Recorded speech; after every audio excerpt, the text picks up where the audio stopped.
أعوذ بالله من الشيطان الرجيم.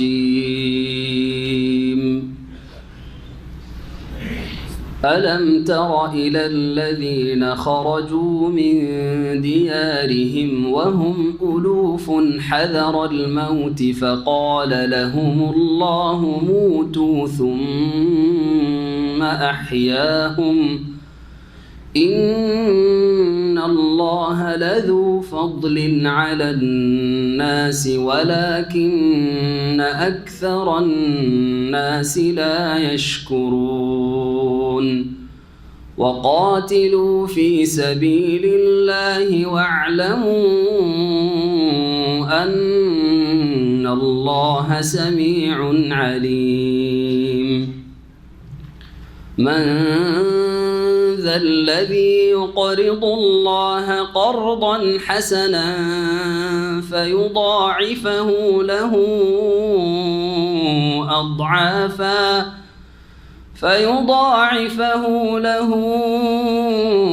أضعافا كثيرة والله يقبض ويبسط وإليه ترجعون.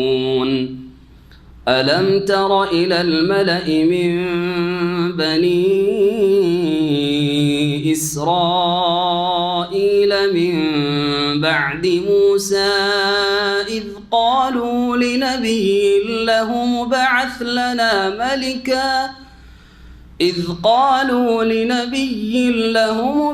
لنا ملكا نقاتل في سبيل الله قال هل عسيتم إن كتب عليكم القتال ألا تقاتلوا قالوا وما لنا ألا نقاتل في سبيل الله وقد أخرجنا من ديارنا وأبنائنا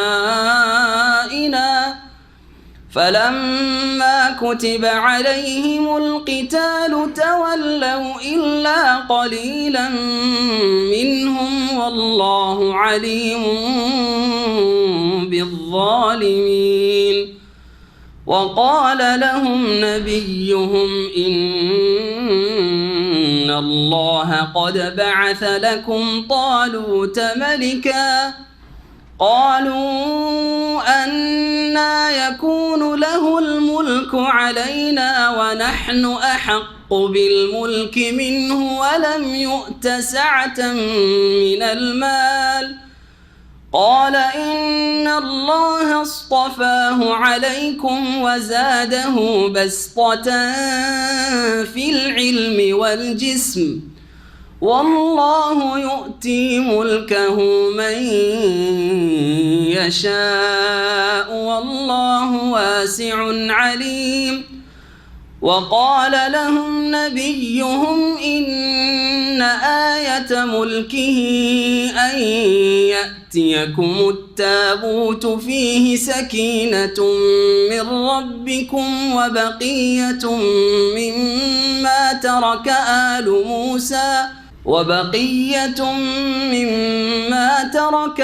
آل موسى وآل هارون تحمله الملائكة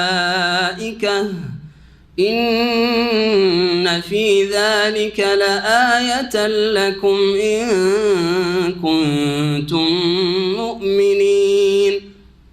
فلما فصل طالوت بالجنود قال إن الله مبتليكم بنهر فمن شرب منه فليس مني ومن لم يطعمه فإنه مني إلا من اغترف غرفة بيده فشربوا منه إلا قليلا منهم فلما جاوزه هو والذين آمنوا معه قالوا لا طاقة لنا اليوم بجالوت وجنوده قال الذين يظنون أنهم ملاقو الله كم من فئة فئة قليلة غلبت فئة كثيرة بإذن الله والله مع الصابرين ولما برزوا لجالوت وجنوده قالوا ربنا أفرغ علينا صبرا وثبت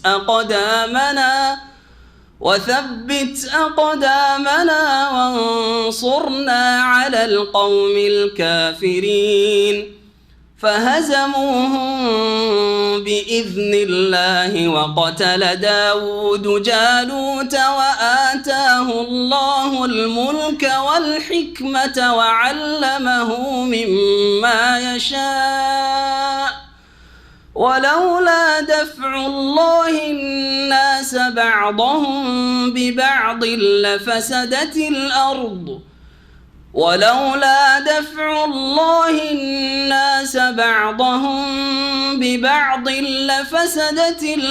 ولكن الله ذو فضل على العالمين تلك آيات الله نتلوها عليك بالحق وإنك لمن المرسلين تلك الرسل فضلنا بعضهم على بعض منهم من كلم الله ورفع بعضهم درجات وآتينا عيسى ابن مريم البينات وأيدناه بروح القدس ولو شاء الله ما اقتتل الذين من بعدهم من بعد ما جاءتهم البينات ولكن اختلفوا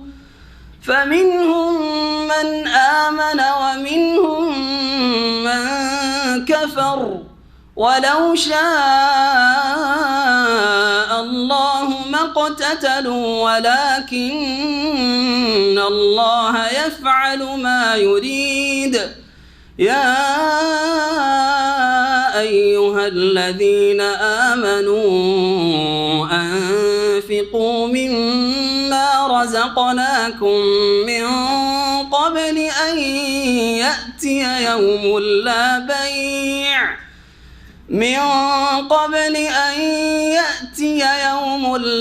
بيع فيه ولا خلة ولا شفاعة والكافرون هم الظالمون.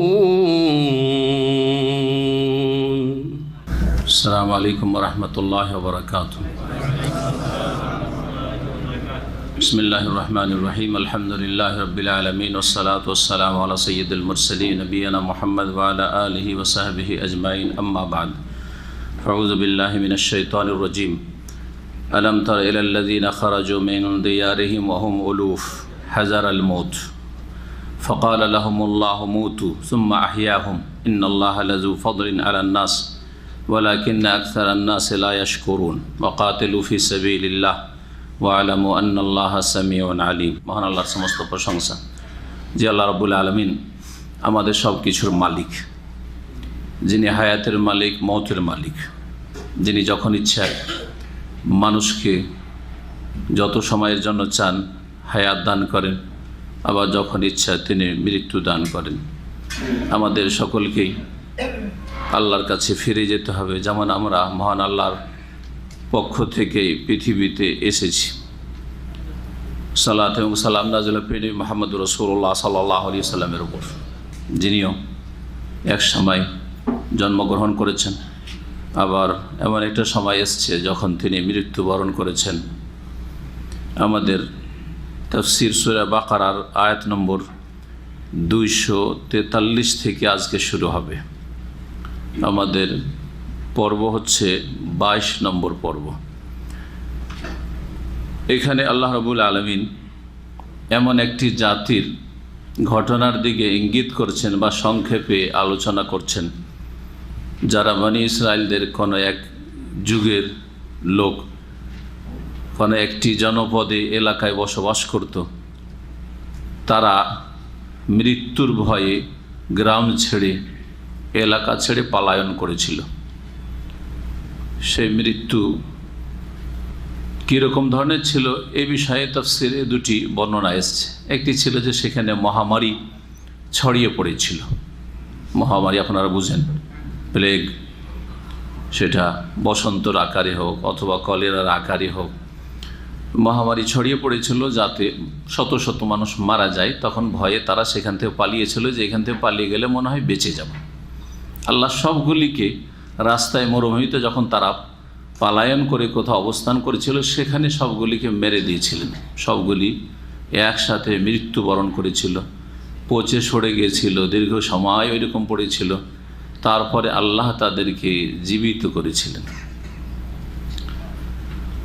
ওই যুগে যেই নবীর কথা তাফসিরের কিতাবাদিতে এসছে, কোনো কোরআনের আয়াতও নেই, রাসূলুল্লাহ সাল্লাল্লাহু আলাইহি ওয়াসাল্লামের কোনো সহিহ হাদিসও নেই, তবে তাফসিরে বর্ণনায় এসছে হিজকিল আলাইহিস সালাম কোন একজন নবী ছিলেন, আল্লাহু আলাম।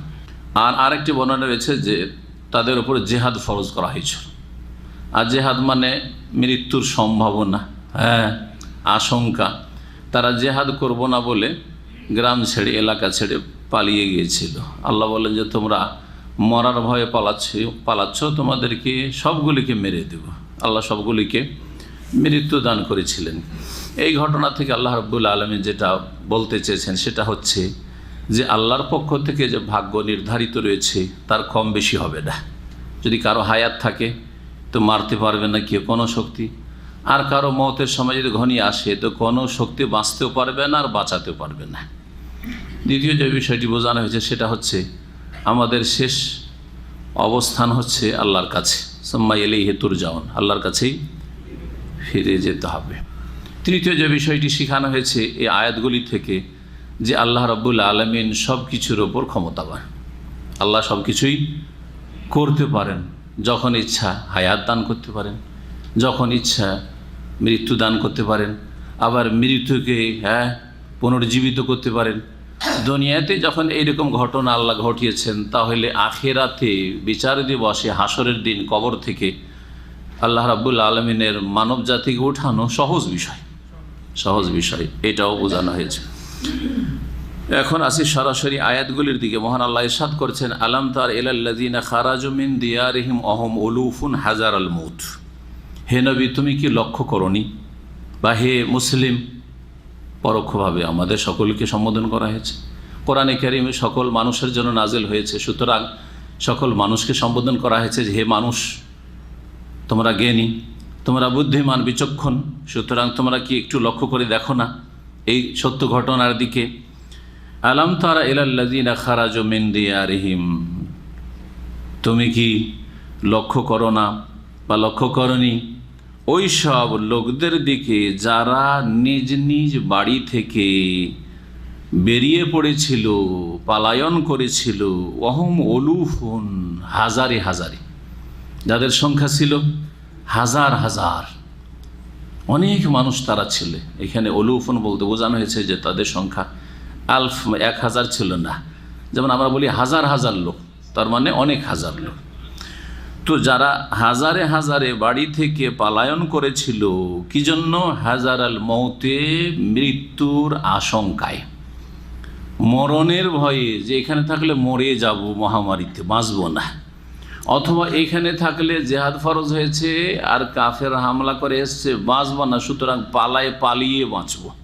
আল্লাহ বলছেন না, পালিয়ে বাঁচা যায় না যদি আল্লাহ মৃত্যু ভাগ্যে লিখে রাখেন। সুতরাং আল্লাহর দিনের জন্য সুদৃঢ় হয়ে আল্লাহর দুশমনদের সামনে দাঁড়াতে হবে।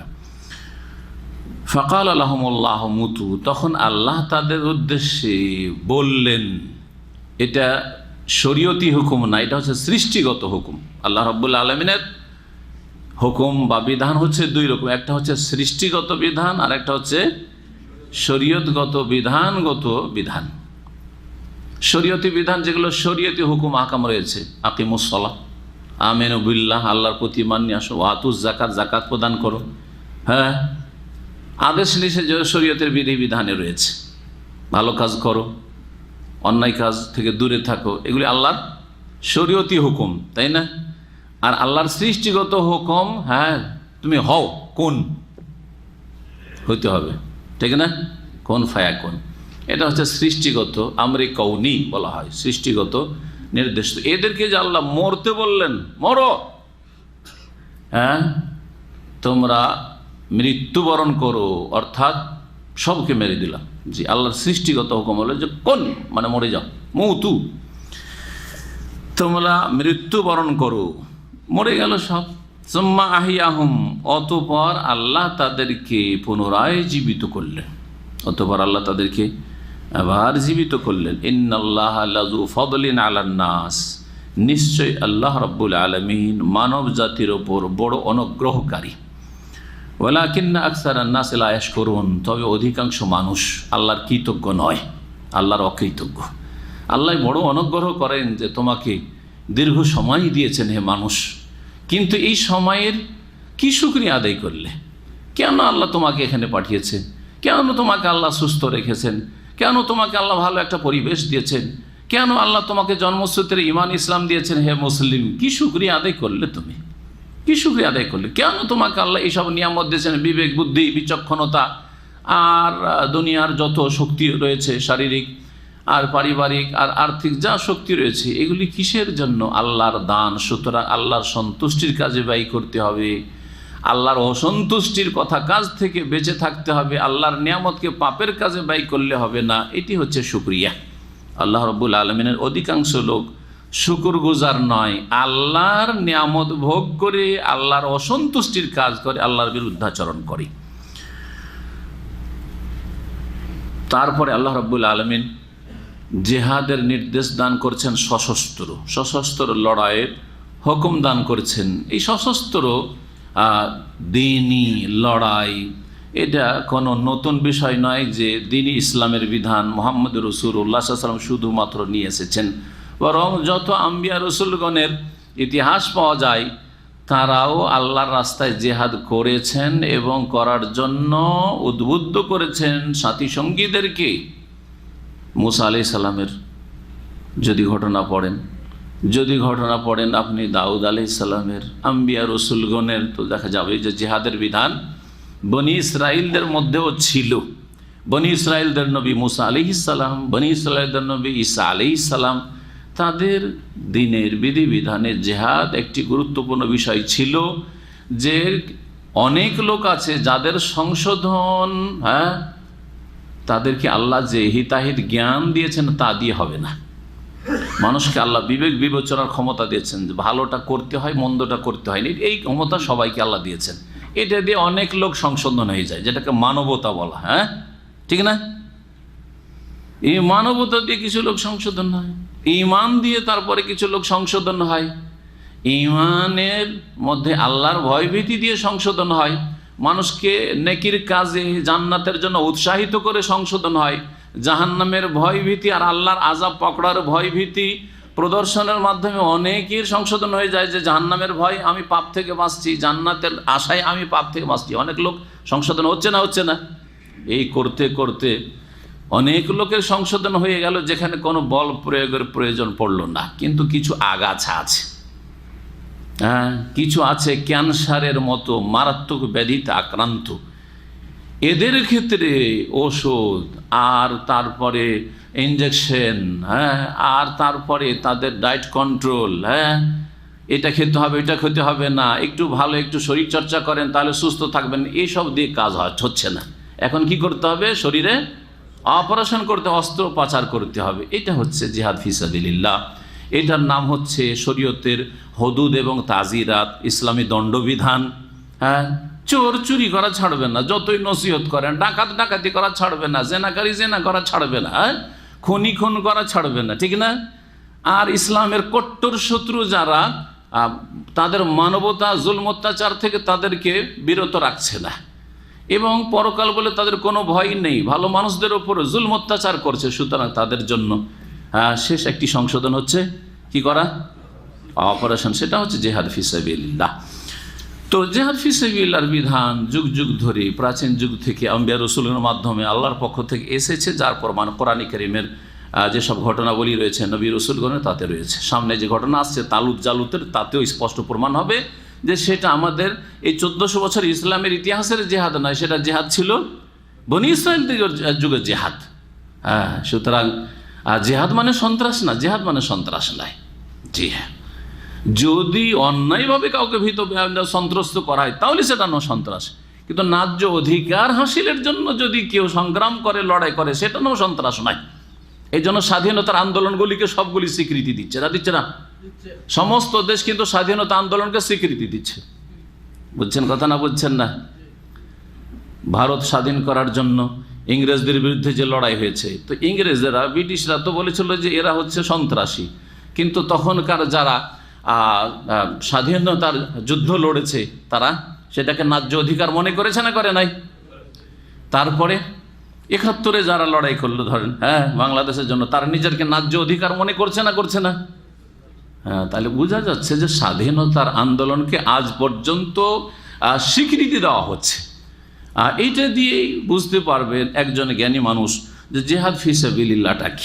তো আল্লাহ রাব্বুল আলামিন তারপরে জেহাদের হুকুম করেছেন। জেহাদের হুকুম এই ঘটনার পরে বলার উদ্দেশ্য হচ্ছে যে দেখো, তোমাদেরকে জেহাদে যেতে বলা হয়েছিল, ভাবছো যে মরে যাবো জেহাদে গেলে, সেই জন্য পালায়ন করছো? না না না না, পালায়ন করে বাঁচতে পারবে না। মত যদি থাকে তো বাড়িতে থেকেও মরে যাবে, আর মত যদি না থাকে তো সারা জীবন জেহাদ করেও মরবে না। হ্যাঁ, রণক্ষেত্রে জেহাদের ময়দানে মরবে না খালিদ বিন ওয়ালিদের মতো, শেষে বিছানায় মরতে হবে। খালিদ বিন ওয়ালিদ রাদিয়াল্লাহু সারা জীবন জেহাদ করলেন এবং প্রধান সেনাপতি, হ্যাঁ, বিশাল ইসলামে তার খেদমত রাদিয়াল্লাহু আনহু, কিন্তু শেষখানে কান্না করছেন বড় আক্ষেপের সাথে যে আমার শাহাদাত নসিব হইল না, এত জেহাদ করলাম কাফেরদের বিরুদ্ধে, কিন্তু আমি এই জেহাদের ময়দানে শহীদ হতে পেলাম না, আমার বিছানায় মৃত্যু হচ্ছে।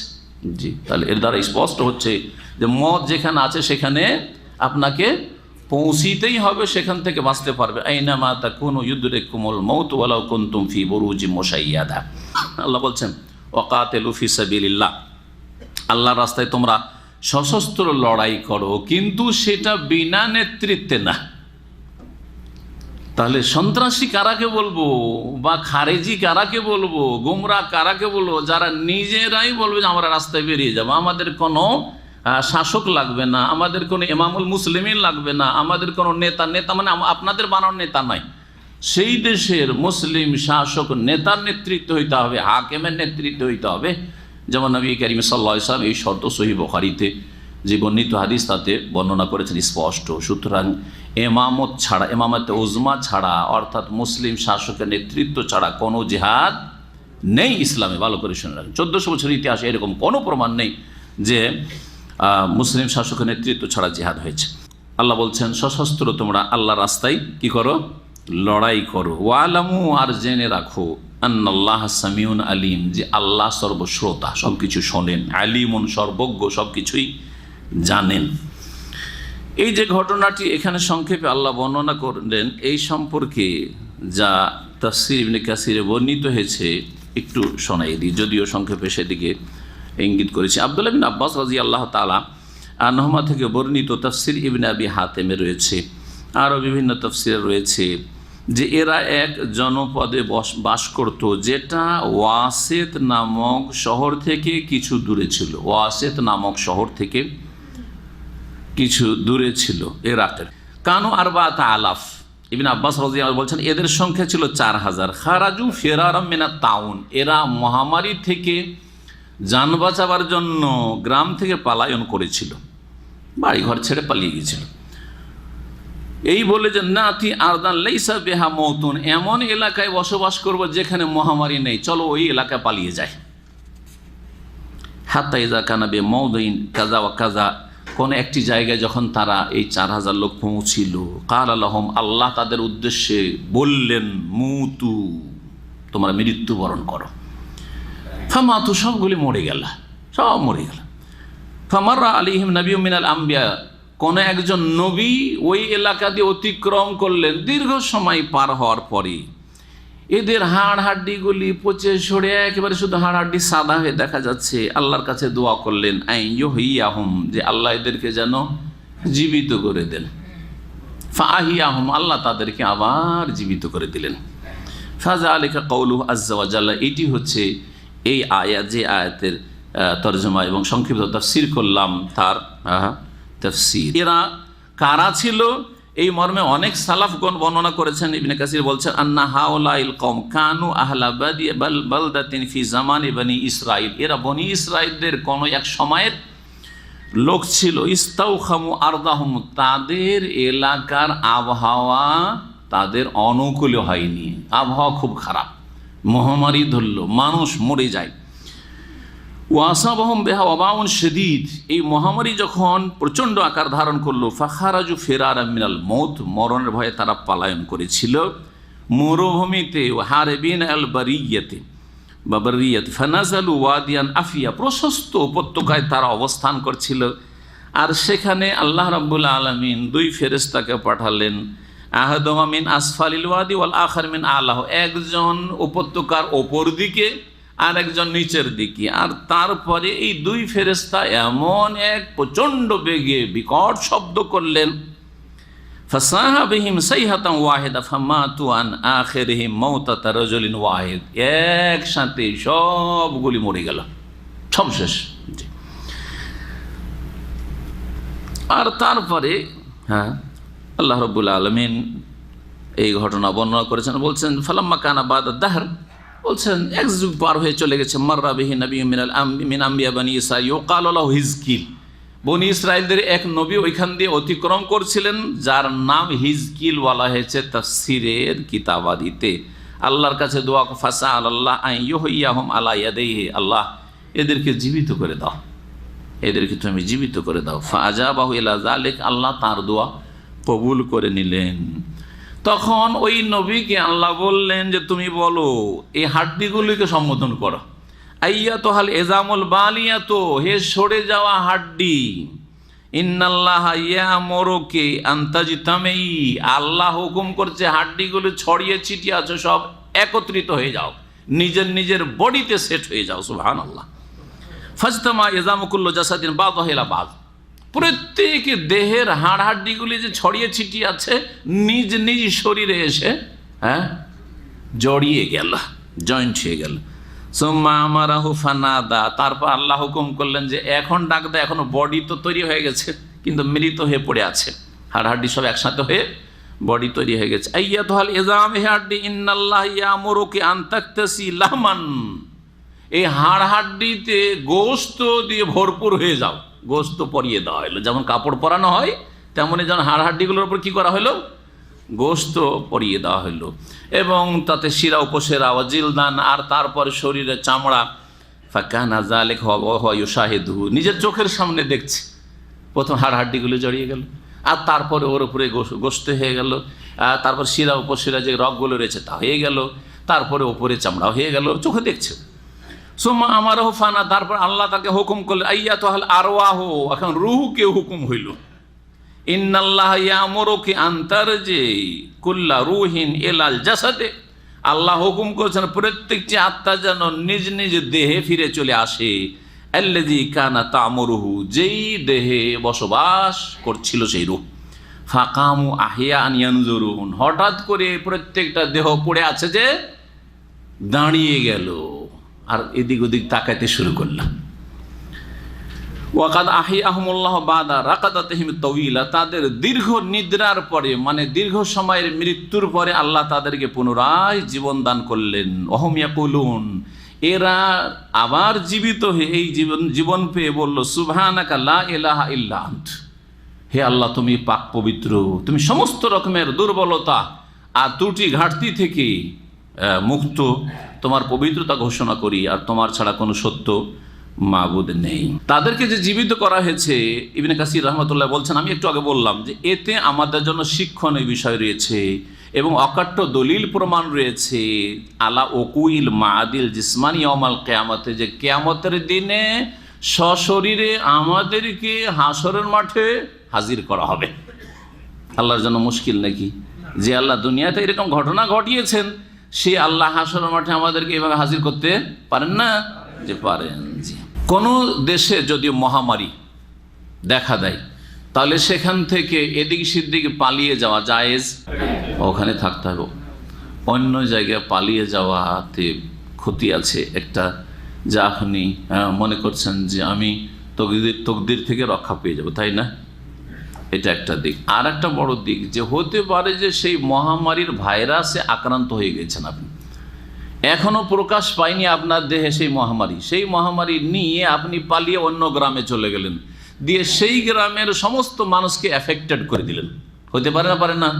আবার আর এক গ্রামে ছড়িয়ে পড়লো, এই জন্য সেই গ্রামের লোককে অন্য গ্রামে অন্য এলাকায় যাওয়াও জায়েজ নাই। এই হিকমতের কারণে যখন মহামারী শুরু হয়ে গেছে এখন সবুর করেন, ধৈর্য ধারণ করেন, ওখানেই থাকেন। আল্লাহ হায়াত রাখলে বাঁচবো, আর না হলে এখানে আমার মরণ থাকলে মরবো, কোথাও গিয়ে কারো ক্ষতি করবো না। তকদিরের প্রতি তখন বিশ্বাসকে মজবুত করতে হবে। কোন এলাকায় মহামারী ছড়িয়ে পড়েছে, আপনি অন্য এলাকার লোক, আর আপনাকে ওখানে সফর করে যেতে হবে। ধরেন আপনি এখন দেশে যাচ্ছেন, আপনার গ্রামে ছুটি যাবেন, সৌদি আরবে আছেন এখানে প্রবাসে, আর হঠাৎ করে খবর পেলেন যে আমাদের এলাকায় মহামারী ছড়িয়ে পড়েছে, তো আপনি কি এই সময় ছুটি যাবেন? যাবেন না? যাবেন না? যাবেন না, যাবেন না। জি হ্যাঁ, এই যে কথাগুলি বললাম এই মর্মে নবী করিম সাল্লাল্লাহু আলাইহি ওয়াসাল্লাম একটি হাদিস রয়েছে। এই হাদিস বর্ণনাকারী আব্দুর রহমান বিন আউফ আশরায়ে মুবাশশিরা একজন রাদিয়াল্লাহু আনহু। ওমর রাদিয়াল্লাহু তাআলা আনহু জামানে শাম দেশে মহামারী দেখা দিয়েছিল, শাম দেশে মহামারী দেখা দিয়েছিল। ওমর রাদিয়াল্লাহু তাআলা আনহু শাম দেশে যাচ্ছিলেন, সোরাক নামক একটি এলাকায় পৌঁছিলেন। তখন সেখানে বিভিন্ন মুজাহিদিনদের যে দল রয়েছে তাদের নেতৃস্থানীয় যারা সেনাপতি, তারা সাক্ষাৎ করল, আর তার মধ্যে ছিলেন আবু ওবায়দা ইবনুল জাররাহ এবং তার সাথী সঙ্গীরা। ফাখবারু, তারা বললেন আন্নাল ওয়াবা কাদ ওয়াকা বিশ-শাম, জানা ছিল না যে শাম দেশে মহামারী শুরু হয়েছে। আবু ওবায়দা ইবনুল জাররাহ বললেন যে দেখেন শাম দেশে আপনি যান না, রাস্তায় আছেন, এখান থেকে ফিরে যান, কারণ শাম দেশে মহামারী শুরু হয়ে গেছে। কিন্তু দ্বিধাদ্বন্দ্বে কিছু লোক বললো যে আমরা কি তকদির বিশ্বাস করি না, মহামারী শুরু হয়েছে তো কি হলো, আমরা ঢুকে পড়বো, যেখানে যাচ্ছি আমাদের টার্গেটে চলে যাব। আর একদল বললো না না, যাওয়া উচিত হবে না। এখন কোনটা করা যায়? হাদিস দলিল কিছু জানা ছিল না যে এই মর্মে আমাদের করণীয় শরীয়তের দৃষ্টিতে কি, যে এক জায়গায় মহামারী চলছে, খবর পেলাম, যাব না না সফরকে স্থগিত করব। আব্দুর রহমান বিন আওফ রাদিয়াল্লাহু তাআলা আনহু ওই সময় কোনো কাজে দূরে ছিলেন, হঠাৎ করে কিছুক্ষণের মধ্যে তিনি এসে উপস্থিত হইলেন। ফাকাল, এসে বললেন ইন্না ইন্দি মিন হাজা ইলমান, এই সমস্যার সমাধানের ক্ষেত্রে আমার কাছে একটি হাদিসের জ্ঞান রয়েছে, ইলম রয়েছে। সামিআতু রাসূলুল্লাহ সাল্লাল্লাহু আলাইহি ওয়াসাল্লাম ইয়াকুল, রাসূলুল্লাহ সাল্লাল্লাহু আলাইহি ওয়াসাল্লামকে বলতে শুনেছি, ইযা কানা বিআরদিন ওয়া আনতুম বিহা, যদি কোনো এলাকায় মহামারী শুরু হয়, প্লেগ শুরু হয়, সেখানে তোমরা থাকো, আগে থেকে আছো, ফালা তাখরুজু ফিরারাম মিনহু, সেখান থেকে পালায়ন করিও না, পালিয়ে যাওয়ার চেষ্টা করে না, যেখান থেকে তাড়াতাড়ি কেটে পড়ি, শুরু হয়েছে, অন্য বাড়িতে চলছে, আমার পাশের বাড়ি, পালাই এখান থেকে, না না পালাবে না। ওয়াইজা সামিতুম বিহি বিআরদিন ফালা তাকদামু আলাইহি, আর যদি কোনো এলাকায় মহামারীর কথা শুনতে পাওয়ার তুমি বাইরেই আছো, তাহলে সেই এলাকায় পদার্পণ করিও না, কদম রাখিও না, যেও না। বোঝা গেছে এবারে? রাসূলুল্লাহ সাল্লাল্লাহু আলাইহি ওয়াসাল্লামের এই হাদিস সহিহ বুখারী মুসলিমে সাহিহাইনে রয়েছে। তারপরের আয়াত হচ্ছে আল্লাহর সন্তুষ্টির জন্য ঋণ দেওয়া, আল্লাহকে ঋণ দেওয়া। আল্লাহকে ঋণ দেওয়া মানে কি? ঋণ মানে তো কাউকে কর্জা দেওয়া হয়, তাই না? এখানে আল্লাহকে কর্জা দেওয়ার কথা বলা হয়েছে। আল্লাহকে কর্জা দেওয়ার সঠিক তাফসীর হচ্ছে যে আল্লাহর সন্তুষ্টির জন্য সাদকা খেরাত করা, দান করা। জি, সেটা যখন যেই ক্ষেত্রে প্রয়োজন রয়েছে সেখানে সেই ক্ষেত্রে আল্লাহ সন্তুষ্টির জন্য খরচ করা। মহান আল্লাহ বলছেন মানজাল্লাযী ইউকরিদুল্লাহ কারদান হাসানা, কে এমন মানুষ আছে যে আল্লাহকে উত্তম ঋণ প্রদান করবে, ফায়ুদাইফাহু লাহু আযাফান কাসীরা, অতঃপর আল্লাহ তার জন্য এই ঋণকে বহু গুণে বর্ধিত করবেন। আল্লাহ কি করবেন? বহু গুণ তার বিনিময়ে দান করবেন। দেখেন দুনিয়াতে 5 বছরে ডবল হবে সুদী ব্যাংকে, এই আশাতে কত মুসলিম যে এই কাবিরা গুনাহ আর সুদে ডুবে আছে, ফিক্সড ডিপোজিট করে, ঠিক কিনা?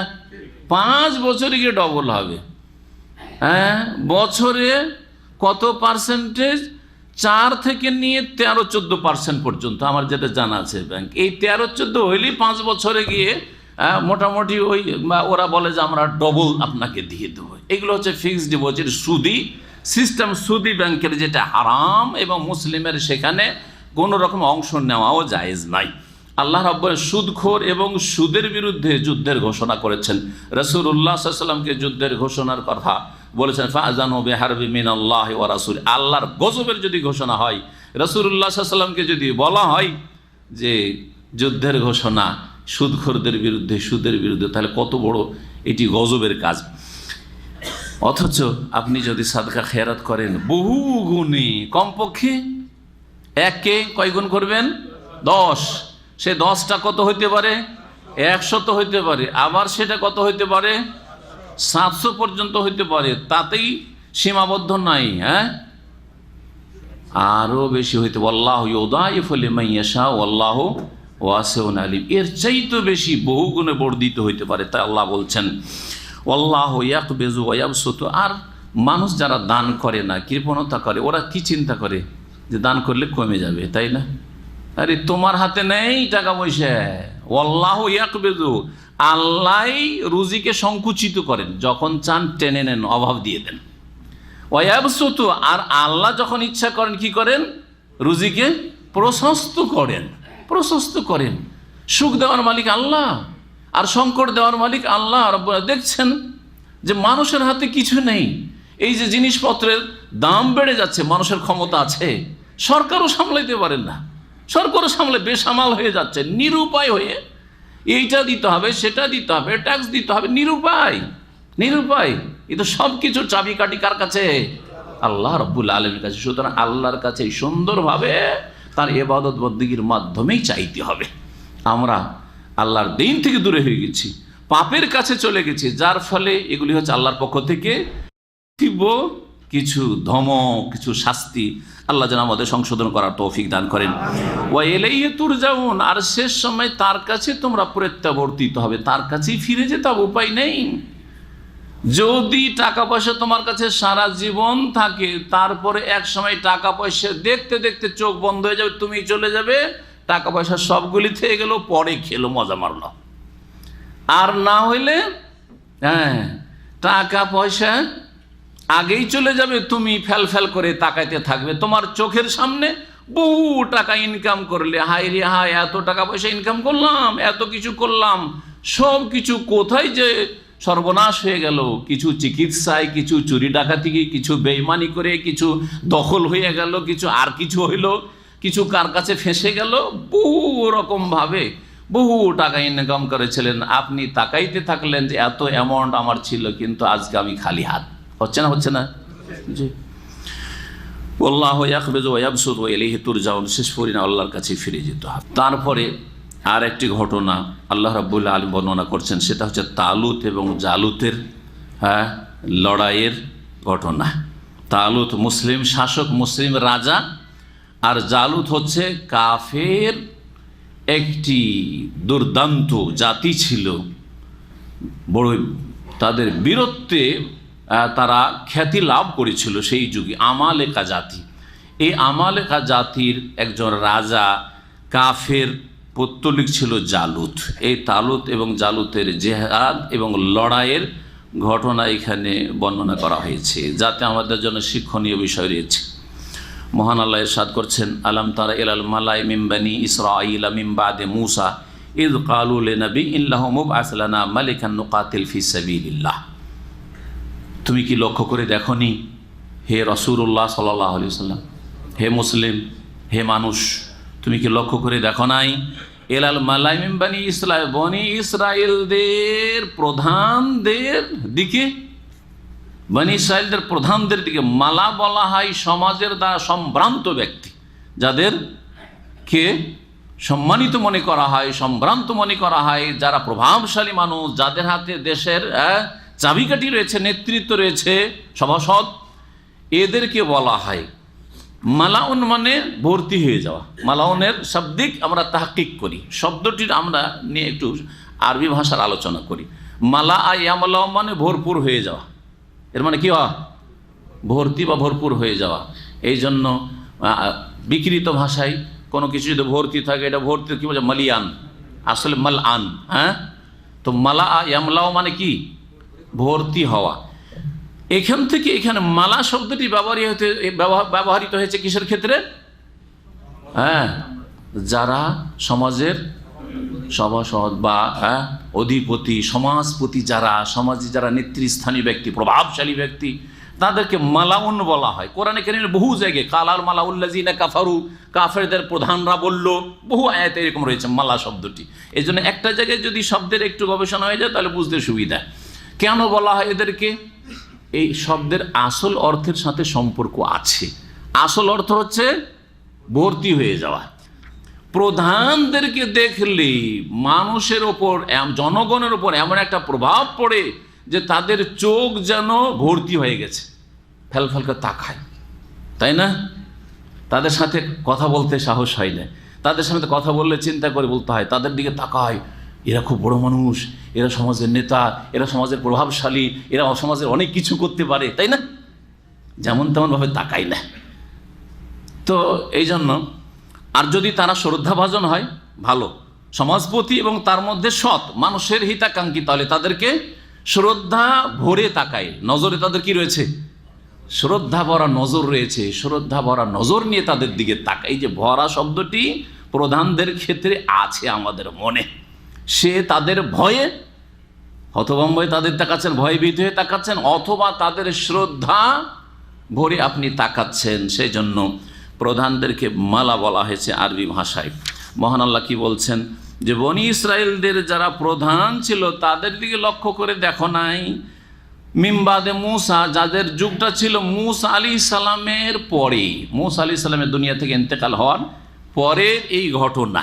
ইয কালু লিনবিয়্যিন লাহুম ইবআস লানা মালিকান নুকাতিল ফি সাবিলিল্লাহ, তারা বলল তাদের এক নবীকে যে আমাদের জন্য একজন রাজা নিযুক্ত করেন, আমাদের জন্য একজন রাজাকে কি করেন, নিযুক্ত করেন। জি, কি জন্য, উদ্দেশ্য কি? বলছে নুকাতিল ফি সাবিলিল্লাহ, আল্লাহর রাস্তায় আমরা সশস্ত্র লড়াই করতে চাই তার নেতৃত্বে। একটু আগে একটা শর্ত বললাম জিহাদের, মুখ্য শর্ত, সেটা কি? জনগণ জিহাদ করতে পারবে না, তাদের মুফতি সাহেব হুজুররা জিহাদ করতে পারবে না, তাদের আলেমরা জিহাদের ঘোষণা দিতে পারবে না, হ্যাঁ, তাদের শাইখেরা জিহাদের ঘোষণা দিতে পারবে না। কে দেবে? শাসক লাগবে। এ কথা কোরআনে কারীমের আজকের কথা নাই, কোরআনে কারীমে এটা লৌহে মাহফুজে লেখা আছে। আর ঘটনাটাও এই 1400 বছরের ইতিহাসের নয়, বরং তার আগে প্রাচীন যুগের বনি ইসরায়েল যুগের ঘটনা, মুসা আলাইহিস সালামের পরে পরে কোনো এক নবীর জামানার ঘটনা, যেই নবীর নাম সম্পর্কে তাফসিরে দুটো নাম উল্লিখিত হয়েছে কাছাকাছি। তার নাম ছিল শামউইল, যেটাকে উইলকে আমরা বাংলা ভাষায় বিল বলি, তাই না? যেমন আমাদের দেশের লোকেরা হ্যাঁ কি বলে, হ্যাঁ ওয়াওকে যদি ওয়াওয়ে জের দিয়ে পড়েন তো কি পড়ে? ওয়াজের ওয়ে হয়, কিন্তু ওয়াজের ওয়ে পড়তে জানে না আমাদের দেশের লোকেরা। আম জনগণ কি পড়ে? বে পড়ে, পড়ে না? জি। তো শামউইল তার নাম ছিল, অথবা তার নাম ছিল শামাউন, তার নাম ছিল শামাউন।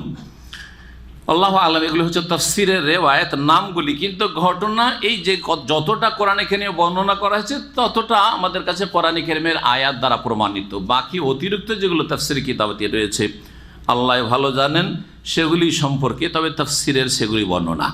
এই আয়াত দ্বারা স্পষ্ট যে বিষয়টি হলো সেটা কি, যে সশস্ত্র লড়াইয়ের জন্য কি লাগবে? একজন কি লাগবে? শাসক। সেই শাসক খলিফা হওয়া জরুরি। খলিফা অর্থাৎ খেলাফত যেটাকে বলা হচ্ছে, যে যেমন আবু বকর, ওমর, ওসমান, আলী রাদিয়াল্লাহু তাআলা 4 খলিফা। খেলাফতে রাশেদার মতো খেলাফতি হইতে হবে না? রাজা হইলেও চলতে পারে, রাজতন্ত্র হলেও চলতে পারে। কেন? ভালো করে কোরআন বুঝেন। আর অন্তরকে বাঁকা করে দিয়েছে বিভ্রান্তিকর লিখনি এক শ্রেণীর গুমরাহদের, অথবা বিভ্রান্তিকর বক্তব্য এক শ্রেণীর গুমরাহদের, সেই জন্য অন্তর বাঁকা হয়েছে, একটু সোজা করে। কোরআনে আল্লাহ এই কথা বলেননি ইবআস লানা খলিফাতান, বলেছে? যাতে করে এটা বুঝেন যে যদি মালিক রাজতন্ত্র সূত্রেও যদি কেউ রাজাও হয়, আর রাজা যদি স্বৈরাচারী না হয়, এই রাজার মধ্যেও যদি ইসলামের কাজ হয়, তাহলে রাজার নেতৃত্বেও কি করতে হবে? জিহাদ ফি সাবিলিল্লাহর প্রয়োজন হলে আর হুকুম হলে করতে হবে। রাজা নেতৃত্বে যদি জিহাদ ফি সাবিলিল্লাহ করতে হয়, তো কেউ যদি খেলাফত ওই রকমের খেলাফত হয়, হ্যাঁ, যেটা বংশের সাথে সম্পর্ক নয়, অথবা আমার ইচ্ছা মতো আমি চয়েস করলাম না, সেটা সমাজের যারা গণ্যমান্য ব্যক্তি তাদের ওপর ছেড়ে দিলাম, সেটাও যদি হয়, তাহলে সেই ক্ষেত্রে তো আনুগত্য করতে হবে। কিন্তু এই ক্ষেত্রেও করতে হবে। যে কথাটি বলছি যে আমাদের দেশের, ভারত, বাংলাদেশ, পাকিস্তানের বহু মানুষকে গুমরা করে রাখা হয়েছে। রাজতন্ত্র হচ্ছে ইসলাম বিরোধী, রাজতন্ত্র হচ্ছে এমনকি কুফরি মতবাদ নাকি এই গুমরাদের কাছে কুফরির ফতোয়া দিচ্ছে। অথচ কোরআনে কারীম আল্লাহ বলছেন যে মালিক রাজার নেতৃত্বে কেতাল সশস্ত্র জিহাদ হবে। এই জন্য রাজা চাইছেন নবীর কাছে যে আমাদেরকে একজন রাজা দেন, যে রাজার নেতৃত্বে আমরা নোকাতেল ফি সাবিলিল্লাহ। কথা বোঝা গেছে না? যায় নাই? জি হ্যাঁ, আল্লাহ যেন বুঝার তৌফিক দান করেন। জি হ্যাঁ। আর তারপরে মাত্র 30 বছর খেলাফতে রাশেদা থেকেছে, তারপরে তো রাজতন্ত্র শুরু হয়েছে। তো রাজতন্ত্র যদি ইসলামে এত বড় অপরাধী হইতো, তো সেই যুগের তাবেঈন, শুধু তাবেঈন না, হাজার হাজার সাহাবায়ে কেরাম বেঁচে ছিলেন, তাবেঈনরা সবাই ছিলেন। তারপরে আসলেন 4 ইমাম আবু হানিফা, শাফি, মালিক, আহমদ। তারা কি আমাদের মতো দুর্বল ইমানের কাপুরুষ মুসলিম ছিলেন? হ্যাঁ, তারা কেন সোচ্চার হননি এই গুমরাহগুলি খারেজিদের মতো, খারেজি মনোভাব রাখে শিয়াপন্থীদের মতো? হ্যাঁ, রাজতন্ত্র হারাম, রাজতন্ত্র হারাম, এইরকম যারা বলে বেড়াচ্ছে, তা আবু হানিফা আর শাফি, মালিক, আহমদ জানতেন না? তার আগে সঈদ ইবনে মুসাইব, হাসান বাসরি তারা জানতেন না? হ্যাঁ, ইবনে সিরিন তারা জানতেন না? আর তার আগে সাহাবায়ে কেরাম হাজার হাজার সেই যুগে বেঁচে, তারা জানতেন না যে রাজতন্ত্র হারাম? সুতরাং কি করে আলী রাদিয়াল্লাহু তাআলা পরে মুআবিয়া আসলেন, মুআবিয়ার পর থেকে তো পুরোটা রাদিয়াল্লাহু আনহু, তারপরে সব তো রাজতন্ত্রই চলছে। উমাইয়া বংশে 132 হিজরি পর্যন্ত চললো। আবার 132 হিজরির পরে শুরু হলো আব্বাসী বংশে, শুরু হলো আব্বাস রাদিয়াল্লাহু আনহুর বংশে শুরু হলো, তো 656 পর্যন্ত চলতেই থাকলো।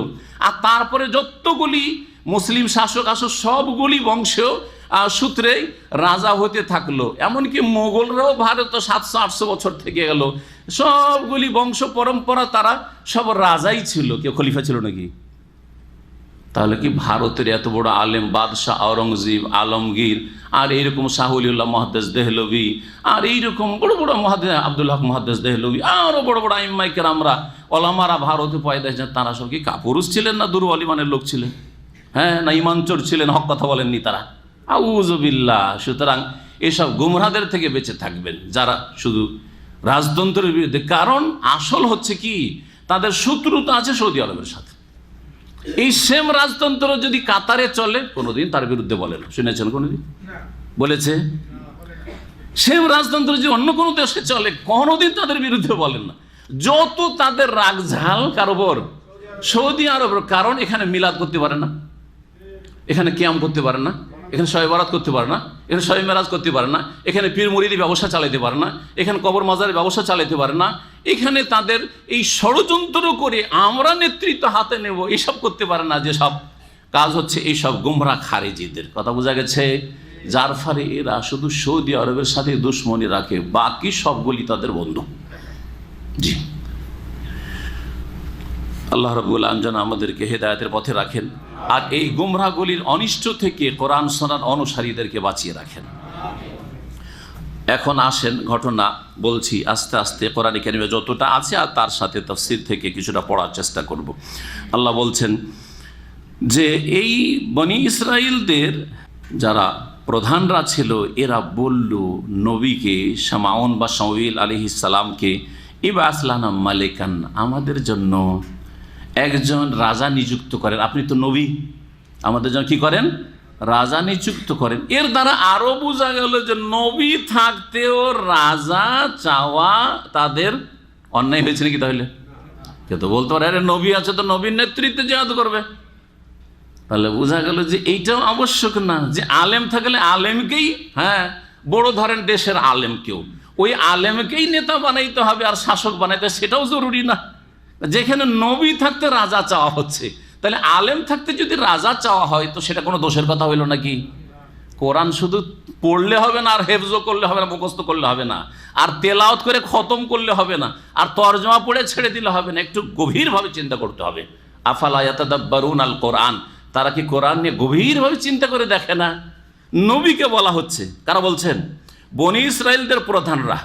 তারা যদি ভুল কথা বলে, অনেক সময় ভুল প্রস্তাব হইতে পারে, ভুল প্রস্তাব হলে নবীর সাথে সাথে তাদেরকে ধমক দিবেন আর বলেন বেকুব, হ্যাঁ গুমরা, আমি নবী, আমি আমার হুকুমে জেহাদ হবে, তো তোমরা আবার রাজা কেন চাইছো? বলতেন না? বলতেন না? তাও তো বললেন না, বরং বললে যে তোমাদের জন্য আল্লাহর কাছে দোয়া করলাম এবং আল্লাহ ওহী করেছেন এবং তোমাদের জন্য একজন রাজা নিযুক্ত করেছেন, তার নাম শামাউন্নার শামাবিল, ওই নবী না, তার নাম কি? তালুত। বোঝা গেল কি গেল না? আল্লাহ যেন বোঝার তৌফিক দান করেন। মালিকান, আমাদের জন্য একজন মালিক রাজা নিযুক্ত করেন, নোকাতিল ফি সাবিলিল্লাহ, যাতে করে আমরা আল্লাহর রাহে সশস্ত্র জিহাদ করতে পারি তার নেতৃত্বে। কালা হাল আসাইতুম ইন কুতিবা আলাইকুমুল কিতাল, তখন নবী বললেন যে এই সম্ভাবনা কি আছে? হাল আসাইতুম ইন কুতিবা আলাইকুমুল কিতাল, যে তোমাদের ওপর যদি সশস্ত্র লড়াইকে বিধিবদ্ধ করা হয়, ফরজ করা হয়, আল্লাহ তুকাতিলু, হঠাৎ করে তোমরা বলবে যে না না না আমরা লড়াই করতে পারবো না, মানে এই সম্ভাবনা কি আছে? কারণ তোমাদের স্বভাবটা কিন্তু এইরকম, তোমরা একরকম কথা বলবে, কালকে আর একরকম। বনি ইসরায়েলদের স্বভাব নবী জানছেন। তো এই শামুয়েল আলাইহিস সালাম বলছেন যে এরও কি সম্ভাবনা আছে যে তোমরাও এই আবার বদচরিত্র তোমাদের বাপদাদা পূর্বপুরুষদের মতো দেখাবে, যেমন মুসা আলাইহিস সালামের সাথে করেছে, যুগে যুগে বনি ইসরায়েল এরকম করেছে যে আল্লাহ হুকুম করে দিলেন জিহাদের, আর আল্লাহ রাজাও নিযুক্ত করে দিলেন, আর কালকে বলে যে না আমাদের দ্বারা হইল না, কারণ সামনে যারা আছে তারা খুব শক্তিধর, সুতরাং তাদের বিরুদ্ধে আমরা লড়াই করতে পারবো না, আমরা বাড়িতে বসে থাকবো। যেমন মুসা আলাইহিস সালামকে বনি ইসরায়েল কি বলেছিল? ইযহাব আনতা ওয়া রাব্বুকা, মুসা তুমি যাও আর তোমার আল্লাহ যাই, ফাকাতিলা, তোমরা উভয়ে লড়াই করো, ইন্না হাহুনা কায়েদুন, আমরা বসে বসে দেখছি, যখন তোমরা জিতে যাবে, জয়যুক্ত হবে, আর যখন দেখবো যে দুশমনরা পরাজিত হয়েছে, তখন আমরা শহরে ঢুকে যাব। কথা বোঝা গেছে? তো বনি ইসরায়েলদের তো এই বদচরিত্র এটা ছিলই। তাই বললেন নবী আলাইহিস সালাম যে এটা কি সম্ভাবনা আছে যে তোমরাও এরকম করবে? তখন তারা বলল ওয়ামা লানা আল্লা নুকাতিল ফি সাবিলিল্লাহ, আমাদের কি এমন হয়েছে যে আমরা আল্লাহর রাস্তায় লড়াই করব না? কোন বাধাটা আছে? ওয়াকাদ উখরিজনা মিন দিয়ারিনা ওয়া আবনাইনা, অথচ আমাদেরকে আমাদের বাড়ি ঘর থেকে আর আমাদের সন্তান সন্ততি থেকে বিতাড়িত করা হয়েছে, উচ্ছেদ করা হয়েছে। তাহলে বোঝা যাচ্ছে যে বিশাল একটা ইতিহাস আছে, যে ইতিহাসের দিকে এই সংক্ষিপ্ত কথাগুলিতে ইঙ্গিত করা হয়েছে, ঠিক না? ইতিহাস কি ছিল? মুসা আলাইহিস সালামের পরে দীর্ঘ সময় চলে যায় বনি ইসরাইলদের ওপর, আর তারপর যুগের আবর্তন বিবর্তনে এদের ইমানে কমজোরি চলে আসে, আর বিভিন্ন পাপে তারা জড়িয়ে যায়।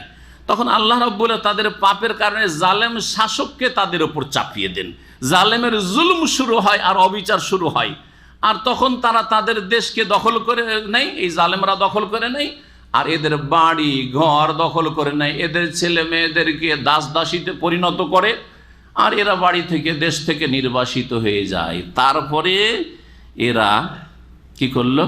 এই নবী শামাউন আলাইহিস সালাম বা শামুয়েল আলাইহিস সালামের কাছে দরখাস্ত করলো যে আর কতদিন জুলুম বরদাস্ত করে থাকবো, আর কতদিন এরকম অসহায় আমরা থাকবো, কতদিন আমরা নির্বাসনের জীবন কাটাবো বিতাড়িত হয়ে মাতৃভূমি থেকে?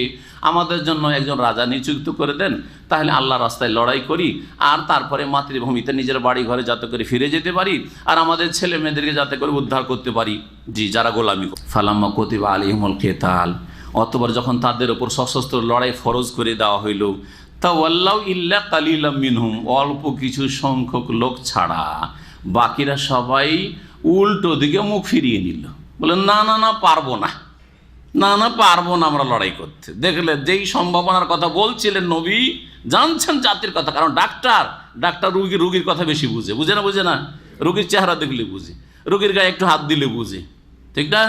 তো এইরকম আম্বিয়া রসুলগণ হচ্ছে রুহের কলবের সবচেয়ে বড় ডাক্তার তারা। তো যা বলেছিলেন তাই ঘটলো। আল্লাহু আলিমুম বিযালিমিন, আল্লাহ জালেমদের সম্পর্কে সম্যক জ্ঞানী। এরা যখন পিছপা হয়ে গেল, লড়াই করতে রাজি হচ্ছে না, তখন তাদের নবী আলাইহিস সালাম বললেন, ওয়াকাল আল্লাহুম নবিয়ুহুম, তাদের নবী তাদের উদ্দেশ্যে বললেন, ইন্নাল্লাহ কাদ বাআসা লাকুম তালুতা মালিকান। আরে ঘটনা হচ্ছে একটু আগে কিছু বর্ণনা, এই যে তাদের পিছপা হওয়ার আগে তাদের যে প্রথম তলব ছিল সেটা কি, যে আমাদেরকে একজন রাজা দেন, তাহলে ওই রাজার নেতৃত্বে আমরা কি করব, লড়াই করব। তো নবী তখন বললেন, আল্লাহর কাছে দোয়া করার পরে আল্লাহ ওহী করলেন যে ঠিক আছে, তাদের মাঝে একজন যুবক আছে, শরীরে খুব শক্তি তার, আর বডি তার সুঠাম, আর তার বিদ্যা বুদ্ধি তো সে সবসাইতে শ্রেষ্ঠ তাদের সমাজে, তাকে আমি রাজা বানালাম, তুমি তাদেরকে বলে দাও যে আল্লাহর পক্ষ থেকে রাজা নিযুক্ত করা হয়েছে কাকে, তালুতকে। ওয়াকাল আল্লাহুম নবিয়ুহুম, তাদের নবী বললেন, ইন্নাল্লাহ কাদ বাআসা লাকুম তালুতা মালিকান, নিশ্চয় আল্লাহ রাব্বুল আলামিন তালুতকে তোমাদের উদ্দেশ্যে রাজা নিযুক্ত করেছেন। কালু, তখন তারা বলল, আন্না ইয়াকুনু লাহুল মুলকু আলাইনা, আমাদের ওপর তার কি করে রাজত্ব হইতে পারে? আরে সে কি করে রাজা হইতে পারে? আমরা হচ্ছি শ্রেষ্ঠ বংশের, আমরা হচ্ছি সমাজপতি, আমরা হচ্ছি ধনী, হ্যাঁ, আমরা হচ্ছি বিচক্ষণ ইত্যাদি বলে অহংকার প্রদর্শন করলো। বলে না না, এই যুবক, এখনো যুবক পোলাপান, একে আবার রাজা বানানো হইলো কি করে? অনেকের এইসব কথা আছে না নেই? হ্যাঁ, এর বয়স তো মাত্র 30-35, কি করে রাজা হইতে পারে? আরে আপনাকে এইসব কে বলতে বলেছে? হ্যাঁ, এইসব আপনার বললে লাভটা কি? আপনার নিজের লাভ আছে না কারো লাভ করে দিতে পারছেন? এই যে মন্তব্য মানুষের করে কোনো লাভ নেই। মিন হুসনে ইসলামিল মারই তারকুহু মা লা ইয়ানি, নবী করিম সাল্লাল্লাহু আলাইহি ওয়াসাল্লাম বলেছেন, মানুষের ইসলামের সৌন্দর্য হচ্ছে যাতে আপনার দিন দুনিয়ার কোনো লাভ নেই সেটা পরিত্যাগ করা। আমরা মন্তব্য করতে খুব পটু, ঠিক না? কিন্তু এই মন্তব্য দিয়ে দুনিয়ার যদি একটা রিয়াল হাসিল হয়, হালাল রুজি, তাও একটা ভালো, অথবা একটা নেকি যদি আখিরাতের কাজে আসে, আমল নামায় আসে, তাও একটা ভালো, আনি সেটা, এটা সার্থক। কিন্তু না একটা নেকি হলো আর না একটা হালাল রিয়াল হলো, তাহলে এরকম মন্তব্য করে লাভ কি? এরকম স্ট্যাটাস দিয়ে লাভ কি? এইরকম ফেসবুকে আর হোয়াটসঅ্যাপে আর এতে শেয়ার করে লাভ কি? আপনার লাভ আছে? ফিতনার যুগে বেঁচে থাকুন, এসব ফিতনাতে কোনো লাভ নেই। নিজের রুজির সংরক্ষণ করেন, হালাল রুজির ফিকির করেন, আর আখিরাতের সম্বল নেকির ফিকির করেন, গুনাহ কমাবার ফিকির করেন, যে পাপের বোঝা আছে, পাপের বোঝা নামাবার ফিকির করেন। বলছেন আল্লাহ রাব্বুল আলামিন যে ওরা বলল, ওই জাতি, আন্না ইয়াকুনু লাহুল মুলকু আলাইনা, আমাদের ওপর তার রাজত্ব কি করে হইতে পারে? ওয়া নাহনু আহাক্কু বিল মুলকি মিনহু, অথচ আমরা তার চাইতে বেশি রাজত্বের অধিকারী, আমরা বেশি হক রাখি। ওয়ালাম ইউতা সাআতাম মিনাল মাল, আর তাকে ধন সম্পদের প্রাচুর্য দেওয়া হয়নি। তাহলে এই জাতির, বনি ইসরায়েলদের একটা ধারণা ছিল, যার কাছে বেশি পয়সা আছে সে রাজা হবে, যে বেশি ধনাঢ্য, ধনকুব যে বেশি, সে কি হবে? দেশের শাসক হবে। কথাটা ভুল। পয়সা দিয়ে কাছের মানুষের সাথে পরিচিত হওয়া যায়, সারা দুনিয়ার মানুষের সাথে পরিচিত হওয়া যায় না, কিন্তু এলেম দিয়ে সারা বিশ্ববাসীর কাছে পরিচিত হওয়া যায়। এই এলেমে আর পয়সাতে, এলম আর মালে পার্থক্য। আমার কথাটা বুঝছেন না? বুঝছেন না? যদি খুব পয়সাওয়ালা হন, কে চেনে আপনাকে? আপনার এলাকার লোক, থানার লোক, ডিস্ট্রিক্টের লোক, না বাংলাদেশের লোক চেনে যে আমাদের দেশে খুব ধনী, ঠিক না? বাকি কে চেনে? তারপরে বহু শত্রু আপনার আছে, হিংসা বিদ্বেষ আছে। কিসের জন্য? যে আপনার পয়সা থেকে ভোগ করতে পায় না, সেই আছে না নেই? যদি খাওয়ান, নুন খাওয়ান, তাহলে গুণ গাইবে, না হইলে আপনার দুশমন আপনার বাড়ি ডাকাতি করার চেষ্টা করবে, তাই না?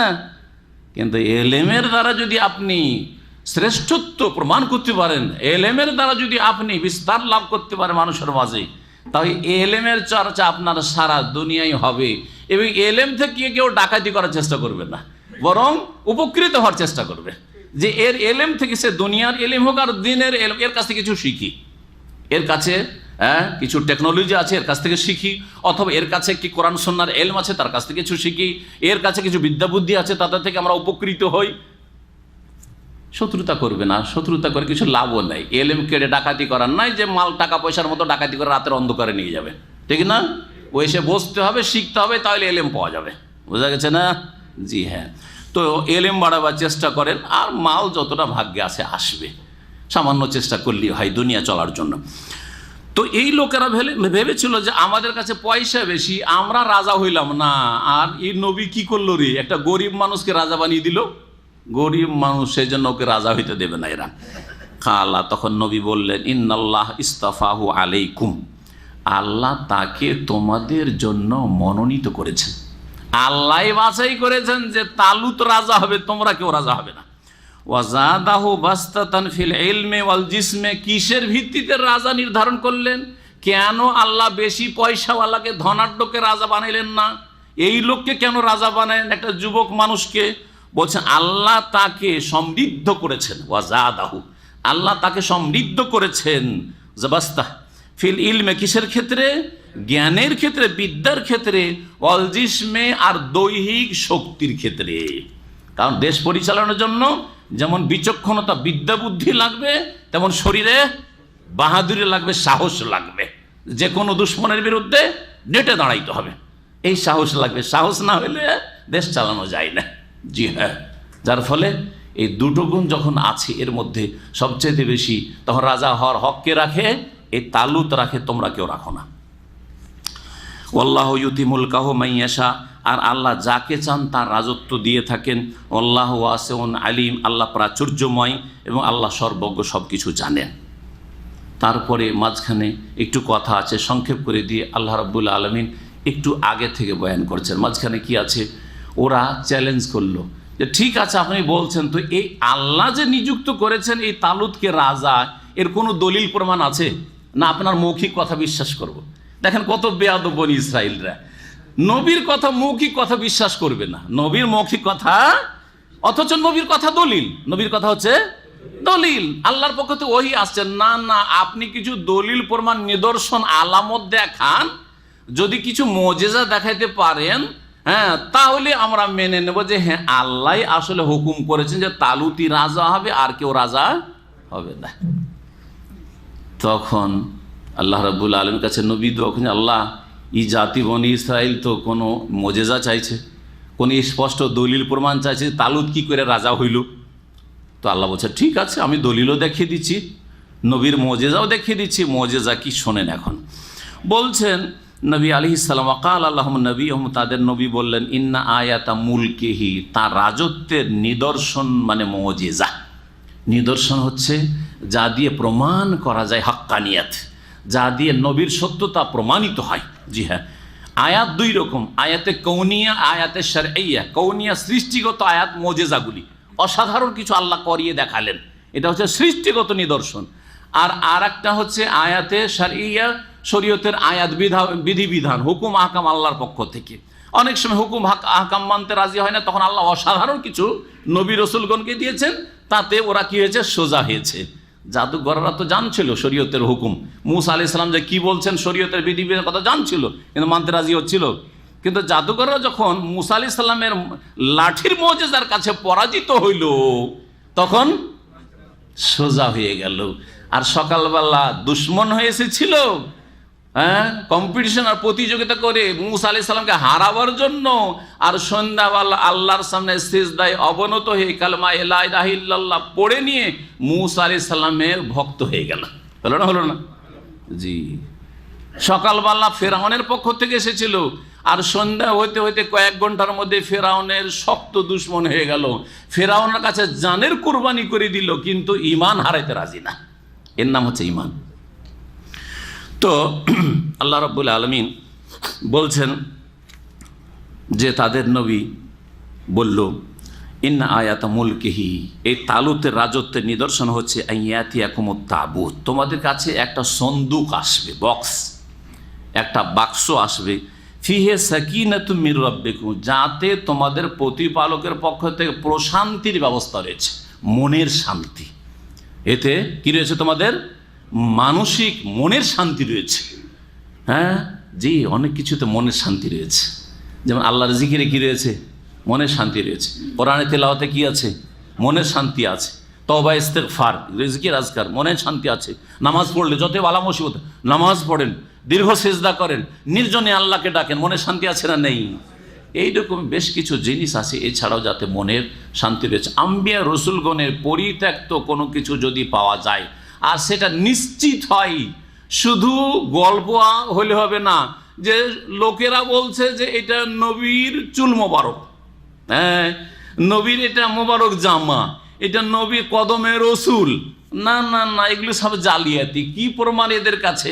কারণ এসব ধর্ম ব্যবসা চলছে, বিনা পুঁজির ব্যবসা চলছে, বুঝছেন না? সুতরাং এসবের পিছনে পড়লে চলবে না। কিন্তু যতদিন পর্যন্ত সাহাবায়ে কেরামরা, তাবেঈনরা জানতেন যে এগুলি রাসূলুল্লাহ সাল্লাল্লাহু আলাইহি ওয়াসাল্লামের মোবারক চুল, রাসূলুল্লাহ সাল্লাল্লাহু আলাইহি ওয়াসাল্লামের এইটা হচ্ছে জামা বা এটা হচ্ছে তরবারি, এগুলিতে তাবাররুক প্রমাণিত। নবী রসুল ছাড়া আর কারো কোনো কিছুতে তাবাররুক নেই। বরকত হাসিল করা নবী রসুলগণের পরিত্যক্ত বস্তুতে রয়েছে, কোরআন সুন্নাহ দ্বারা প্রমাণিত রয়েছে। কোরআনের এই আয়াত এবং রাসূলুল্লাহ সাল্লাল্লাহু আলাইহি ওয়াসাল্লামের সাহাবায়ে কেরামদের থেকে বেশ কিছু দলিল প্রমাণ রয়েছে।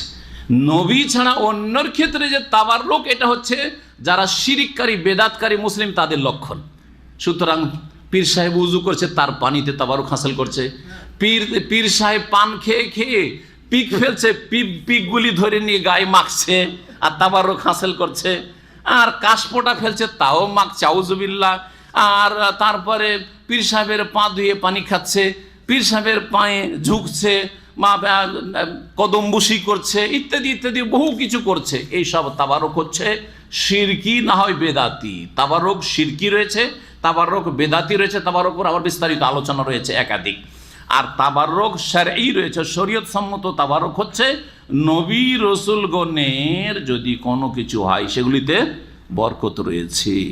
এছাড়া স্থানে বরকত রয়েছে, কিন্তু আমার আপনার খেয়াল খুশি না কোরআন সুন্নাহর দ্বারা প্রমাণ হইতে হবে?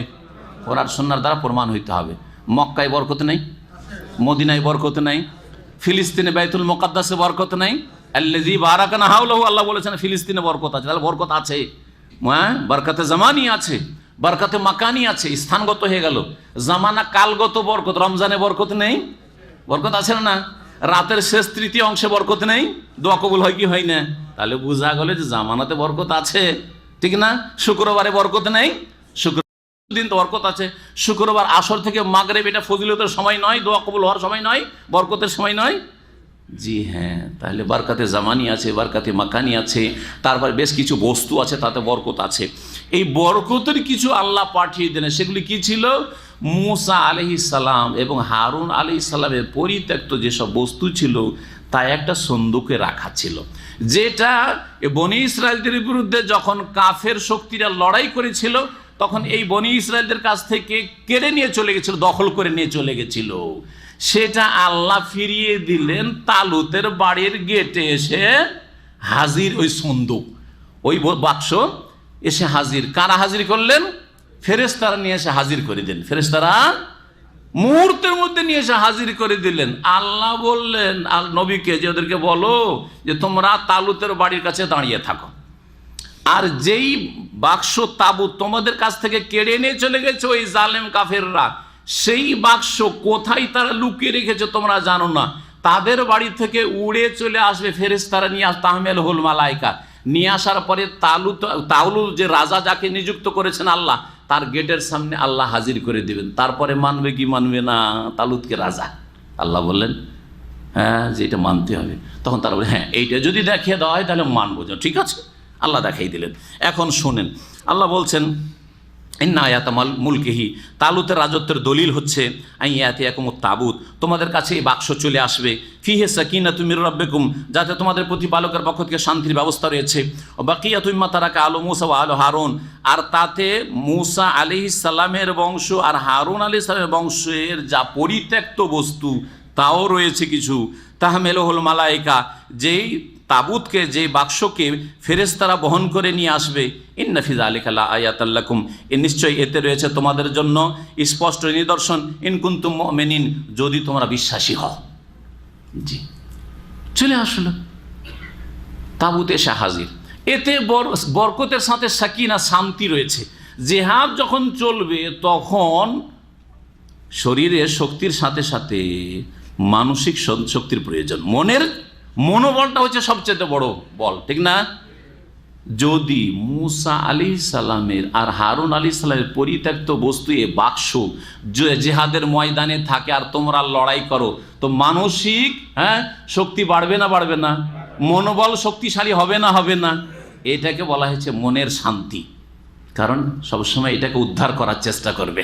যখন ওদের বাড়ি থেকে আল্লাহ তালুতের ঘরে পৌঁছে দিয়েছেন, আর এটা জিহাদের ময়দানে এ বাক্সকে আমরা রেখেছি, সুতরাং এইটা রক্ষা করার জন্য জান মাল সব কিছুর কোরবানি আমরা করব। জি, মনের শান্তি, একটা মনোবল বৃদ্ধি পাবে। তো আল্লাহ রাব্বুল আলামিন এই কথাই বলেছেন। তারপরে জিহাদের জন্য রওনা হইলেন তালুত। ফালামা ফাসালা তালুত বিল জুনুদ, যখন রওনা হন, ফাসালা মানে রওনা হওয়া, যখন রওনা হলেন তালুত বিল জুনুদের সেনাবাহিনীকে নিয়ে, কালা, তখন তিনি বললেন যে দেখো আল্লাহ কিন্তু তোমাদের এখন একটা পরীক্ষা করবেন, পরীক্ষায় উত্তীর্ণ হইতে হবে, পাশ করতে হবে। ইন্নাল্লাহ মুবতালিকুম বিন্নাহার, নিশ্চয় আল্লাহ তোমাদেরকে একটা নহর দিয়ে পরীক্ষা করতে চান। সামনে কাফেরদের বিরুদ্ধে লড়াই করতে গিয়ে সামনে একটা নদী পড়বে, ওই নদী পার হইতে হবে, আর তোমাদের প্রচণ্ড পিপাসা লাগবে, নদীতে গিয়ে পানি খাওয়া চলবে না।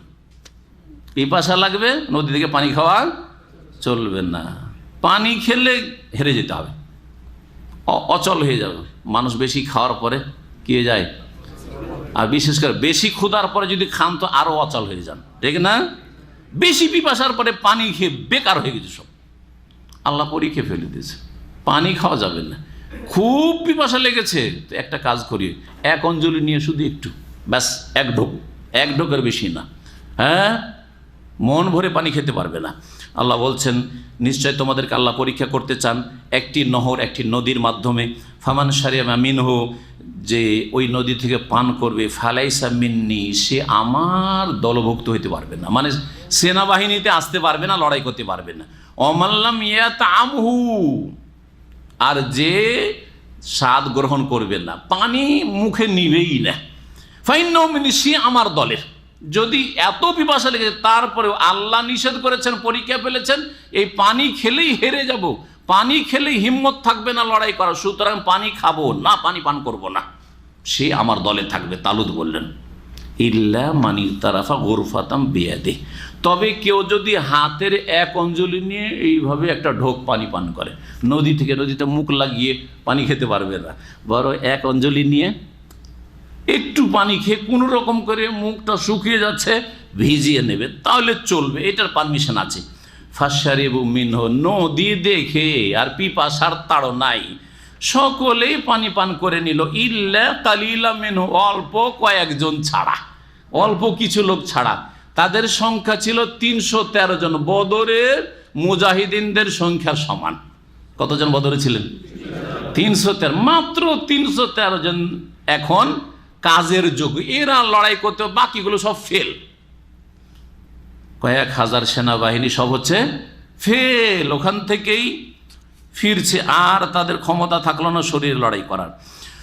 আল্লাহ বলছেন ফালাম্মা জাওয়াজাহু ওয়াল্লাযিনা আমানু মাহু, যখন তারা নদী পার করলো, তালুত এবং তার সাথে যারা ঈমানদার ছিল, কালু, তখন সাথী সঙ্গীরা, ওরা যারা পানি পান করে নিয়েছিল, তারা বলল লা তাকাতা লানা ইয়াওমা বিজালুত ওয়া জুনুদি, দেখছে হাজার হাজার সেনাবাহিনী, বিশাল সেনাবাহিনী, আর জালুত অত্যন্ত শক্তিধর আর অনেক উঁচা মানুষ, উঠাম মানুষ। এই প্রধান সেনাপতি এই জালুত কাফের রাজাকে, নেতাকে, সেনাপতিকে দেখে আর এদের অসংখ্য সেনাবাহিনী দেখে এদের অবস্থা খারাপ হয়ে গেছে, বলছে আমরা আর পারবো না লড়াই করতে, যেহেতু পানি আগে খেয়ে নিয়েছে। আল্লাহ বলছে পানি খেলে আর লড়তে পারবেন না। ঠিকই হইল, নদী পার করার পরে বলছে আমাদের দ্বারা আর হইল না, বলছে লা তাকাতা লানা আল-ইয়াওমা, আজকে আমাদের কোনো ক্ষমতা নেই, বেজালুত ও জুনুদি, জালুত আর তার সেনাবাহিনীর সম্মুখীন হওয়ার, মুখোমুখি হওয়ার, এদের সামনে দাঁড়াবার ক্ষমতা নেই। কালাল্লাযিনা ইয়াযুন্নুনা আন্নাহুম মুলাকুল্লাহ, কিন্তু যাদের এই বিশ্বাস ছিল যে তারা আল্লাহর সাথে অবশ্যই সাক্ষাৎ করবে, আল্লাহর সামনে জবাব দিতে হবে, আল্লাহর ভয় ছিল, তারা বলল দেখো এ কথা কেন বলছো তোমরা, কাম মিন ফিয়াতিন কালিলাতিন গালাবাত ফিয়াতান কাসীরা বিইযনিল্লাহ ওয়াল্লাহু মা'আস সাবিরিন, তোমরা কম সেই জন্য, ওরা বেশি সেই জন্য। আরে এইরকম মানব জাতির ইতিহাসে কত শত এইরকম রণক্ষেত্র হয়েছে যেখানে বড় বড় সেনা দলের ওপর ক্ষুদ্র সেনা দল জয়যুক্ত হয়েছে। সুতরাং তোমরা পিছপা হইও না। নসিহত করলো কিন্তু তারা শুনলো না, কারণ পানি খেয়ে নিয়েছে যে আগেই ফেল হয়ে গেছে সব।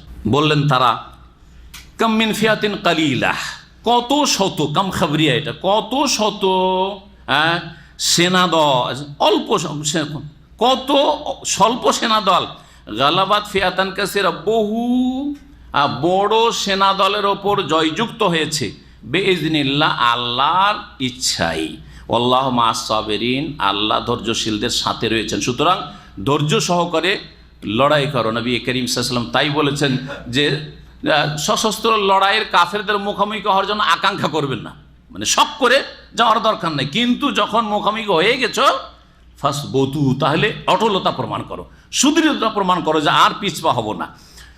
তারপরে বলছেন ওয়ালাম্মা বারাজুলে জালুত ও জনুদিহি, যখন তারা জালুত আর তার সেনাবাহিনীর মুখামুখি হইল বা সম্মুখীন হইল, এখন লড়াই শুরু হচ্ছে।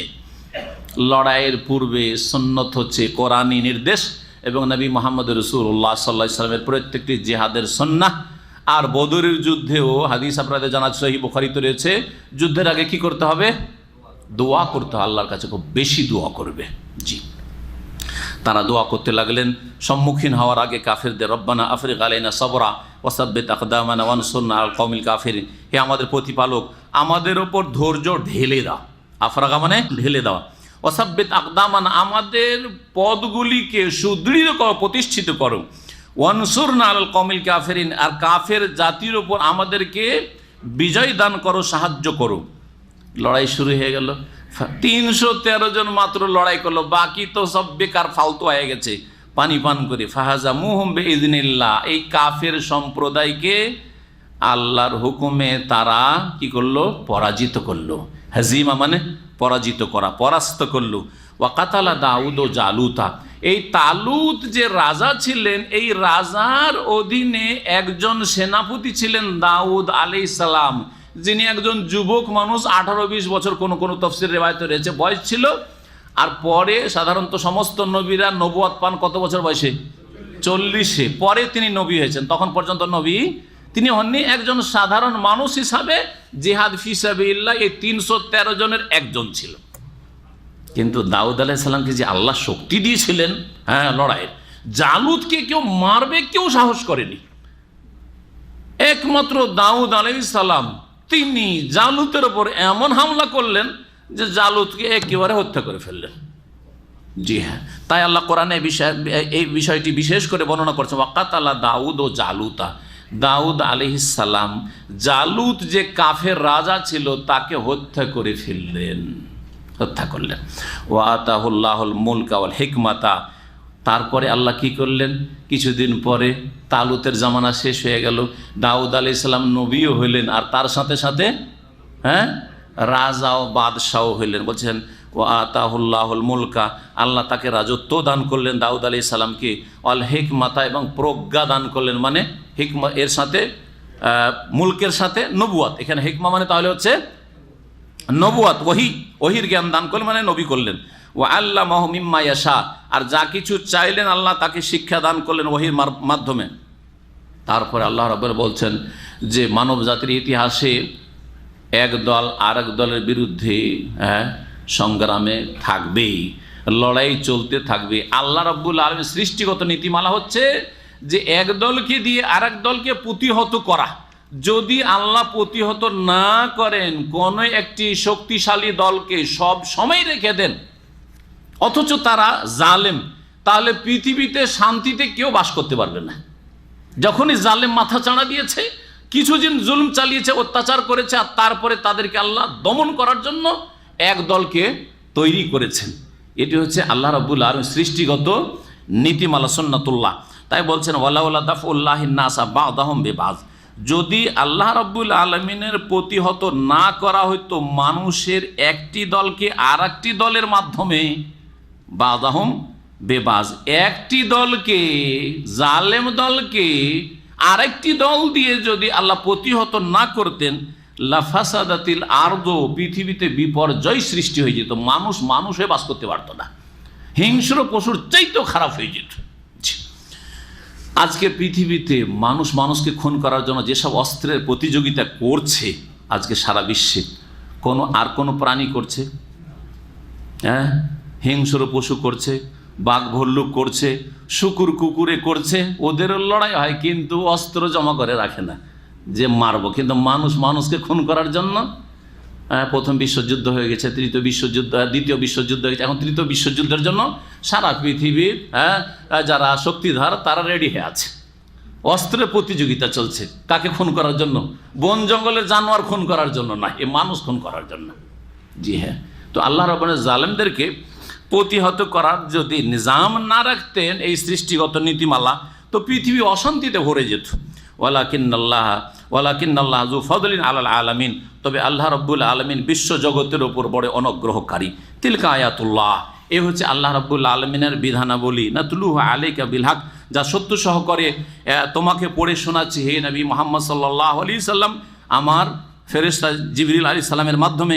ওয়া ইন্নাকা লামিনাল মুরসালিন, আর নিশ্চয় তুমি রাসূলদের অন্তর্ভুক্ত, তুমিও একজন রাসূল, শেষ রাসূল, যেমন খাতামুন নবীন সূরা আযাবে আল্লাহ রাব্বুল আলামিন বলেছেন। তিলকা রাসূল ফাদ্দালনা বা'দাহুম আলা বা'দ, এই যে রাসূলগণ রয়েছেন, এই যে রসুলগণ রয়েছেন, আল্লাহ বলছেন মানে যত রসুলগণ এসেছে মানব জাতির ইতিহাসে, এরা সবাই কি একই মর্যাদার? একই মর্যাদার না? একই মর্যাদার না। তিলকা রসুল, এই যে রসুলগণ, আল্লাহ বলছেন ফাদ্দালনা বা'দাহুম আলা বা'দ, এদের একজনকে অপরজনের ওপর শ্রেষ্ঠত্ব দান করেছি। এক রসুলকে আর এক রসুলের ওপর শ্রেষ্ঠত্ব দান করেছেন। নবী অনেক রয়েছেন, নবীর মধ্যে আল্লাহ কিছু কে রসুলও করেছেন। হ্যাঁ জি, নতুন শরীয়ত, নতুন কিতাব তাদের নাজিল করেছেন, রসুল করেছেন। আবার রসুলদের মধ্যে আল্লাহ রাব্বুল 5 জনকে নির্বাচিত করেছেন, কি বলে? উলুল আজম মিনার রসুল, ফাসবির কামা সাবারা উলুল আজমি মিনার রসুল, দৃঢ় প্রতিজ্ঞ রসুল বলে আল্লাহ তাদেরকে আখ্যায়িত করেছেন। তারা 5 জন কে কে? নূহ আলাইহিস সালাম, ইব্রাহিম আলাইহিস সালাম, মূসা আলাইহিস সালাম, ঈসা আলাইহিস সালাম, মুহাম্মদুর রাসূলুল্লাহ সাল্লাল্লাহু আলাইহিস সালাম জামিয়ান। জি, 5 জন। 5 জনের মধ্যে আল্লাহ কাউকে শ্রেষ্ঠত্ব দান করেছেন কি না? হ্যাঁ, কাকে শ্রেষ্ঠত্ব দান করেছেন? মুহাম্মদুর রাসূলুল্লাহ সাল্লাল্লাহু আলাইহি ওয়াসাল্লাম। তারপরে শ্রেষ্ঠত্ব কাকে দান করেছেন?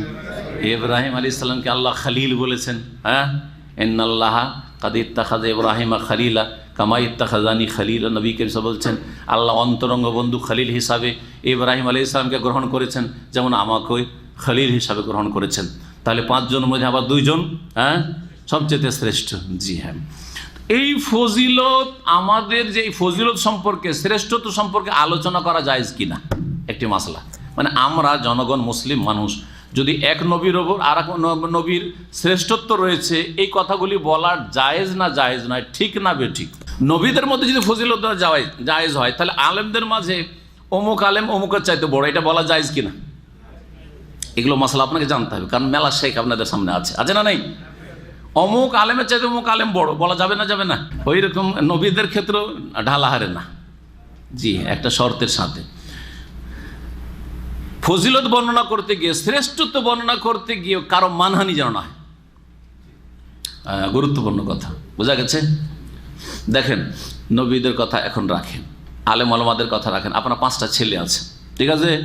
5 ছেলের মধ্যে যদি একটা ছেলে খুবই ভালো, কিন্তু যদি এমনভাবে বলেন যাতে অন্য ছেলে ফিল করছে, অনুভব করছে যে আমাকে ছোট করা হচ্ছে, তখন বাপের উপর খুব খুশি থাকবে না?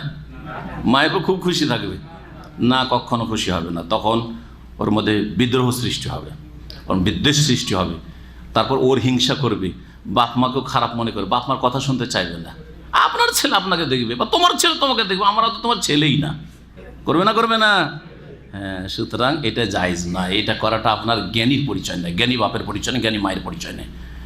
কিন্তু ফজিলত দেওয়া যাবে কখনো কখনো, এমনভাবে যাবে যাতে তার অনুভূতিতে আঘাত না করে, অন্য অন্য ছেলেদের অনুভূতিতে আঘাত না করে। ঠিক ওই রকমই এক আলেমকে আর এক আলেমের উপর আপনি ফজিলত দেন যে অমুক আলেম অমুক আলের চাইতে বড়, কিন্তু অন্যের মানহানি করে নেয়। কথা বোঝা গেছে? সবাই বড়, হ্যাঁ সবাই ভালো মাশাআল্লাহ, কিন্তু এক একজনের মধ্যে এক একটা গুণ থাকে। হ্যাঁ, এইরকমভাবে এমনভাবে বললেন যাতে কারো মানহানি না হয়। মানহানির পরিস্থিতি যদি থাকে, সেখানে রাসূলুল্লাহ সাল্লাল্লাহু আলাইহি সাল্লাম ফজিলত দিতে কাউকে, কোনো নবীকে নিষেধ করেছেন, এমনকি তাকেও শ্রেষ্ঠ বলে আখ্যায়িত করতে নিষেধ করেছেন। একটি হাদিস রয়েছে, তাহলে সেই হাদিসের মাঝে আর কোরআনের এই আয়াতগুলির মাঝে সমন্বয় যেন করে দিলাম আমি এই শর্তটা লাগিয়ে। বুঝলেন না? এই আয়াতে বলা হয়েছে যে এক রসুলকে আর এক রসুলের উপর কি করা হয়েছে? শ্রেষ্ঠত্ব দান করা হয়েছে। সূরা বনি ইসরাঈলে রয়েছে আয়াত নম্বর 55, ওয়ালাকাদ ফাদ্দালনা বা'দান নাবিয়িনা আলা বা'দ ওয়া আতাইনা দাউদা যাবুর। আল্লাহ বলছেন নিশ্চয়ই আমি কিছু নবীকে কিছু নবীর ওপর ফজিলত দিয়েছি, শ্রেষ্ঠত্ব দান করেছি। স্পষ্ট কথা। ওয়া আতাইনা দাউদা যাবুর, আর দাউদ আলাইহিস সালামকে জবুর দিয়েছি। জি হ্যাঁ। তো এইভাবে আল্লাহ রাব্বুল আলামিন এক নবীকে আর এক নবীর ফজিলত দিয়েছেন, কিন্তু অন্যের মানহানি উদ্দেশ্য নাই। কিন্তু আপনি যদি এমন বাক ভঙ্গিমা অবলম্বন করেন, এমনভাবে কথা বলছেন যাতে অন্যের কি হচ্ছে? মান সম্মান ক্ষুণ্ণ করা হচ্ছে, তাহলে জায়েজ নাই। সেটা নবীদের ক্ষেত্রেও, সেটা আলেমদের ক্ষেত্রেও, সেটা আপনার আত্মীয় স্বজনদের ক্ষেত্রেও, মানুষের ক্ষেত্রে এমনভাবে কথা বলছেন যেন অন্যের মানহানি। যদি এভাবে বলা, মানহানি কখন? পাঁচজন মানুষ আপনার সামনে বসে আছে, এই হচ্ছে একমাত্র মানুষ, বাকিগুলো তখন কি বলবে? তাহলে আমরা জানোয়ার না? বলবে না, খুব খুশি হবে, এইটা মানহানি হয়ে গেল। কিন্তু এমনও বাকভঙ্গিমা আছে যে বললেন না ওটা ফিল করবেন না, ঠিক আছে, তো ওনাকে একটু ওনার প্রশংসা করা হইলো বিশেষ একটা উদ্দেশ্যে, বা ওনার মধ্যে বেশ কিছু ভালো গুণ আছে, কিন্তু আপনাদের মধ্যে মাশাআল্লাহ ভালো গুণ আছে, ঠিক আছে না? এই মর্মে হাদিস রয়েছে। আয়াতের তাফসীরটা এতটুকু করে তিলকা রাসূল ফাদ্দালনা বা'দাহুম আলা বা'দ, এই আয়াতটা শেষ করিনি। আল্লাহ রাব্বুল বলছেন মিনহুম মান কালামাল্লাহ, এই নবী রসুলগণের মাঝে কিছু এমন আছে যাদের সাথে আল্লাহ কথা বলেছেন। স্বয়ং আল্লাহ কি করেছেন? কথা বলে। যেমন মুসা আলাইহিস সালাম। আর আরে রসুল্লাহ, আগে রসুল্লাহ বলবেন, হ্যাঁ আগে মুসা আলাইহিস সালাম। আর নবী সাল্লাল্লাহু আলাইহি ওয়াসাল্লাম কথা বলেননি? মেরাজে নিয়ে গিয়ে কথা বলেননি? হ্যাঁ, মুসা আলাইহিস সালামের সাথে কথা বলেছেন তুর পাহাড়ে, আর নবী মুহাম্মদ রাসূলুল্লাহ সাল্লাল্লাহু আলাইহি ওয়াসাল্লাম কথা বলেছেন 7 আকাশের ওপরে। জি। ওয়ারাফা বা'দাহুম দারাজাত, এবং কতক নবীর বহু মর্যাদা উঁচু করেছেন। ওয়া আতাইনা ঈসা ইবনা মারইয়ামাল বাইয়িনাতি, এবং মরিয়ম পুত্র ঈসা আলাইহিস সালামকে সুস্পষ্ট দলিল প্রমাণ আমি দান করেছি। ওয়া আইয়াদনাহু বিরূহিল কুদুস, পবিত্র আত্মা জিবরাইল আলাইহিস সালাম দ্বারা আমি তাকে শক্তিশালী করেছি। তাকে সৃষ্টি আল্লাহ করেছেন, জিবরাইল আলাইহিস সালামকে পাঠিয়ে তার ফুকের মাধ্যমে তার মা গর্ভধারণ করেছে, এবং তাছাড়াও তার জীবদ্দশায় তাকে শক্তিশালী করেছেন। বনি ইসরাইল যখন খুন করার জন্য এসেছিল, তখন জিবরাইল আলাইহিস সালামের মাধ্যমে আল্লাহ রাব্বুল আলামিন তাকে উপরে উঠিয়েছেন। এটার দিকে অঙ্কিত রয়েছে ওয়ালাউ শা আল্লাহু মাক্তাতালাল্লাযিনা মিন বাদিহি মিন বাদি মা জাআতুল বায়িনা, আল্লাহ যদি চান তাহলে এই নবী রসুলগণের পরে যারা আপোষে মারামারি করেছে, ইখতাতালা মানে লড়াই করা, আপোষে লড়াই করা, আপোষে যারা লড়াই করেছে, মারামারি করেছে, তারা এসব করতো না। তাদের কাছে সুস্পষ্ট দলিল প্রমাণ চলে আসার পরে, হেদায়েতের বাণী চলে আসার পরে, ওয়ালাকিন ইখতালাফু, কিন্তু মানুষের স্বভাব হচ্ছে কি করা? মতবিরোধ করা, হ্যাঁ, মতনৈক্য লিপ্ত হওয়া। তারা ইখতিলাফ করেছে, মতবিরোধে লিপ্ত হয়েছে। ফামিনহুম মান আমানা, সুতরাং কিছু মানুষ এমন আছে যারা বিশ্বাস স্থাপন করেছে, ঈমান নিয়ে এসেছে, মুমিন হয়েছে। ওয়ামিনহুম মান কাফার, আর কিছু মানুষরা কুফরি করেছে ইখতিলাফ করে। ওয়ালাউ শা আল্লাহু মাক্তাতালু, আল্লাহ যদি চাইতেন তাহলে তার আপোষে লড়াই করতো না, আবু জাহাল আবু লাহাবের দল তৈরি হইতো না। সুতরাং নবী মুহাম্মদ রাসূলুল্লাহ সাল্লাল্লাহু আলাইহি ওয়াসাল্লাম তার সাহাবায়ে কেরামদের বিরুদ্ধে তারা লড়াইয়ের জন্য বদর, ওহদ আর খন্দক করতে আসতো না। আল্লাহ চাইলে হইতো না, কিন্তু আল্লাহ চেয়েছেন। আল্লাহ চান না? কিন্তু আল্লাহ কি পছন্দ করেন? এই চাওয়ার পছন্দ করায় কি আছে? পার্থক্য আছে। আল্লাহ কি লড়াই করার হুকুম করেন হকের বিরুদ্ধে? আল্লাহ চাইছেন যে সব কিছু হোক, কারণ আল্লাহ যদি না চান তো আবার কিছু হইতে পারবে না। তাহলে পরীক্ষা কি থাকলো? পরীক্ষা তো থাকলো না। তাহলে আল্লাহ চান যে মানুষ স্বাধীনভাবে, আমি সৃষ্টি করেছি স্বাধীনভাবে, এই স্বাধীনতার সদ্ব্যবহার করে শতলোক হয়ে যাক, জান্নাতি হয়ে যাক। স্বাধীনতার অসৎ ব্যবহার করে জাহান্নামে চলে যাক, বাধা দেন না আল্লাহ। যে জান্নাতে যেতে চাইছে তাকেও আল্লাহ বাধা দেন না, যে জাহান্নামে যেতে চাইছে তাকেও আল্লাহ বাধা দেন না। তাহলে না পরীক্ষা হবে। কিন্তু আল্লাহ যদি আমাদের ক্ষমতাকে এমনভাবে কি করে দিতেন, এমনভাবে রেখে দিতেন যে আমাদের কোনো ক্ষমতাই নেই, আমরা যেমন এই বোতলের মতো এখানে রেখে দেওয়া হচ্ছে, কিয়ামত পর্যন্ত এখানে পড়ে থাকলে পড়ে থেকে যাবে, এই সরবে না, না সরবে? কিন্তু আপনারা সরে যাবেন, থাকবেন না, কিছুক্ষণ পরে আপনার কেটে পড়বেন, ঠিক না? আপনাদেরকে যদি আল্লাহ এরকম করে দিতেন তাহলে তো ক্ষমতা ছিল না আপনাদের কিছু। আল্লাহ এরকম করলে পরীক্ষা কি? জান্নাতি আল্লাহ এমনভাবে বানিয়ে দিয়েছে জাহান্নামে যেতেই পারবেন না, জাহান্নামের কাজই করতে পারবেন না, বা এমনভাবে করে সৃষ্টি করে দিয়েছেন যে ও জাহান্নামেরই কাজ হবে, ও জান্নাতের কাজ ওর দ্বারা হবেই না। তাহলে ও স্বাধীনতাই তো ছিনিয়ে নিয়েছেন, তো পরীক্ষা কিসের আবার? আল্লাহ তো পরীক্ষার জন্য দুনিয়ার জগতে পাঠিয়েছেন, এটা দারুল ইমতিহান, পরীক্ষার জগৎ। তাই আল্লাহ রাব্বুল আলামিনের এই দুটো ভাষা মনে রাখবেন। জি হ্যাঁ, একটা হচ্ছে আল্লাহর চাওয়া ইচ্ছা, আর একটা হচ্ছে আল্লাহর সন্তুষ্টি। আল্লাহ ভালো মন্দ দুটাই চান, ভালো মন্দ দুটোই চান, কিন্তু আল্লাহ রাজি থাকেন কিসের ওপর? ভালোর ওপর, মন্দের ওপর না। আল্লাহ চান যে দুনিয়াতে ভালো মন্দ দুই লোকই থাক, জান্নাত জাহান্নাম দুটোরই কাজ মানুষ করুক, আমি বাধা দেব না, যে যা করছে করুক। কিন্তু আল্লাহ কি হুকুম করেছেন? বলেছেন যে শিরিক করো, জাহান্নামে যাও। বলেছেন যে খুন করো, জাহান্নামে যাও। বলেছেন জেনা করো, জাহান্নামে যাও। হ্যাঁ, বলেছেন যে নামাজ ছাড়ো, জাহান্নামে যাও। না, আল্লাহ বলছেন ভালো কাজ করো, ভালো কাজের হুকুম করো। আয় আল্লাহ রাব্বুল বলছেন ওয়ালাউ শাআ আল্লাহ মাক্তাতালাল্লাযীনা মিন বাদি মা জাআতুল বায়্যিনাত ওয়ালাকিন ইখতালাফু। মানুষের স্বভাব হচ্ছে মতবিরোধ করা। আল্লাহ চাইলে এসব করতো না তারা।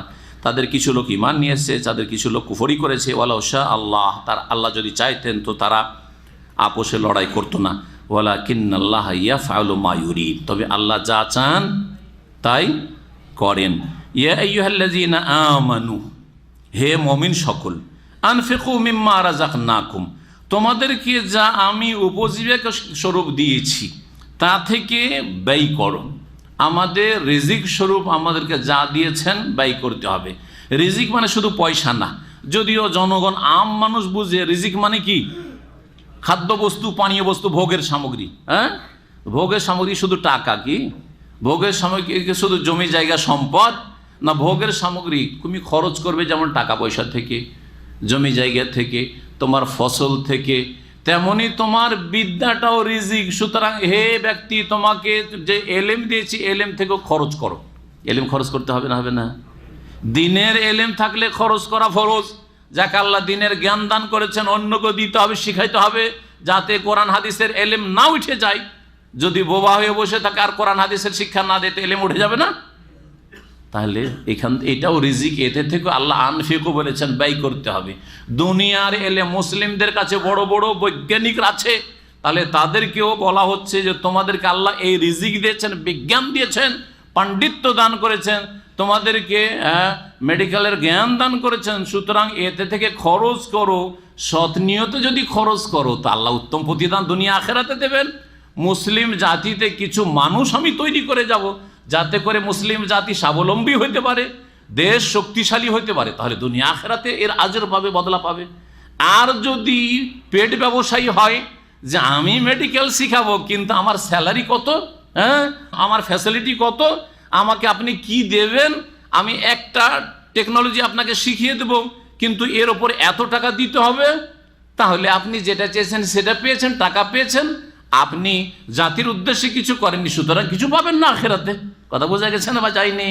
সুতরাং একজন মানুষ, সে দিনের আলেম হোক বা দুনিয়ার আলেম জ্ঞানী হোক, যদি ইন্নামাল আমাল বিন্নিয়াতের উপর আমল করে তো দিন দুনিয়া দুটোই পাবে। আলেমরা কি দুনিয়া পায় না? কিন্তু যে পেট পেট দুনিয়া দুনিয়া করে শুধু দুনিয়া পাবে, আখেরাত পাবে না আলেম হইল। বোঝা গেছে কিনা? ঠিক ওই রকমই ডাক্তার, ইঞ্জিনিয়ার বা যারা প্রফেসর, অন্য অন্য সাবজেক্টের শিক্ষক যদি জাতির কল্যাণের উদ্দেশ্যে কিছু করে, আল্লাহর সন্তুষ্টির জন্য সৎ নিয়তটা রাখে যে আমি মুসলিম জাতির কিছু করে যাব, আমার দেশবাসীর কিছু করে যাব, আমার মুসলিম ভাই বোনদের জন্য কিছু করে যাব, এদেরকে শক্তিশালী করার চিন্তা চেতনা আছে, তাহলে দুনিয়াতেও তার স্যালারি বা যে সুযোগ সুবিধা সরকার দিয়েছে সেটাও পাবে, বা যেটা পাচ্ছে ফিস পাচ্ছে সেটার পিছনে মরিয়া হয়ে ছুটে না, আর আখেরাতেও পাবে, ইনশাআল্লাহ আখেরাতেও পাবে।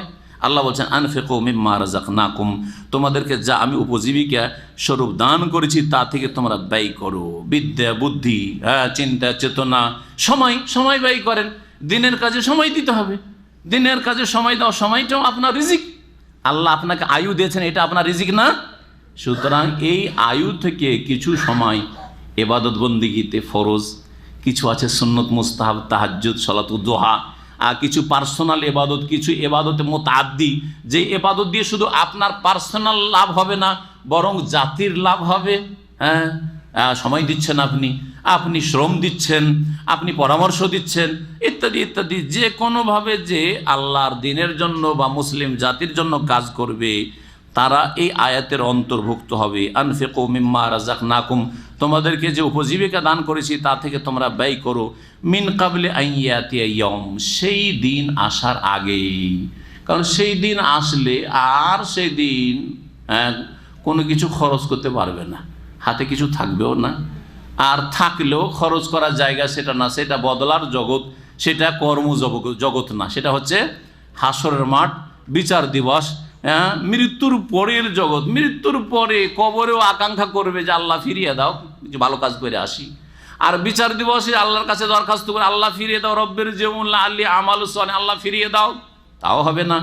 যখন মুমূর্ষ অবস্থায় মালাকুল মউতকে, আযাবের ফেরেশতাকে দেখে নেছে মানুষ, তখনও একবার বলে রব্বের জিউন, আল্লাহ ফিরিয়ে দাও। 3 জায়গাতে বলবে এই কথাটি, 3 জায়গাতে বলবে। একটা মরণের সময়, আর এটা কবরের জীবনে যখন আযাব শুরু হবে, আবার হাসরের মাঠে জাহান্নামে চলে যাওয়ার পর ওখান থেকে বলে আল্লাহ রব্বানা আখরিজনা মিনহা, এই জাহান্নামের আযাব থেকে, জাহান্নাম থেকে একবার বের করে দাও। আখরিজনা না'মাল সালিহান, ভালো কাজ করে আসবো। গায়রাল্লাযী কুন্না না'মাল, যা আমল করেছি ওগুলো আর করব না। জি, আল্লাহ বলে ইখসাউ ফিহা ওয়ালা তুকাল্লিমুন, লাঞ্ছিত হয়ে জাহান্নামে ঢুকে থাকো, লাঞ্ছিত হয়ে এখানে থাকো, ওয়ালা তুকাল্লিমুন, কথা বলবে না। আল্লাহ রাব্বুল আলামিন কথা বলবেন। আল্লাহ রাব্বুল আলামিন যেন আমাদেরকে জাহান্নাম থেকে রক্ষা করেন, কবর আযাব থেকে রক্ষা করেন, হাসরের দিবসের আযাব থেকে আল্লাহ রক্ষা করেন। তো আল্লাহ বলছেন যে সেই দিন আসার আগেই তোমাদেরকে যে আমি রিজিক দিয়েছি তা থেকে ব্যয় করো।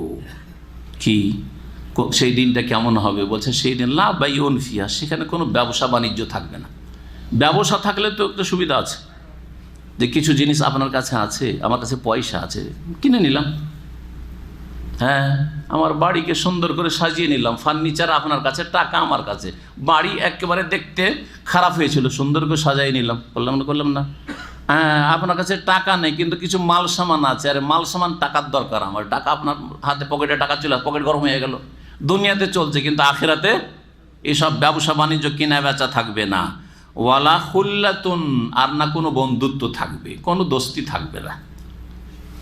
দোস্তি কাজে আসবে না, দোস্তি থাকবে না মানে সেখানে দোস্তি বন্ধুত্ব কাজে আসবে না। আল্লাহ রাব্বুল আলামিন আর একটি আয়াতে বলেছেন আল আখিল্লাহু বা'দুহুম লিবা'দিন আদুউন ইল্লাল মুত্তাকিন, বন্ধুরা, দোস্তরা কিয়ামতের দিনে একে অপরের আদুউন, শত্রু, দুশমন হয়ে যাবে।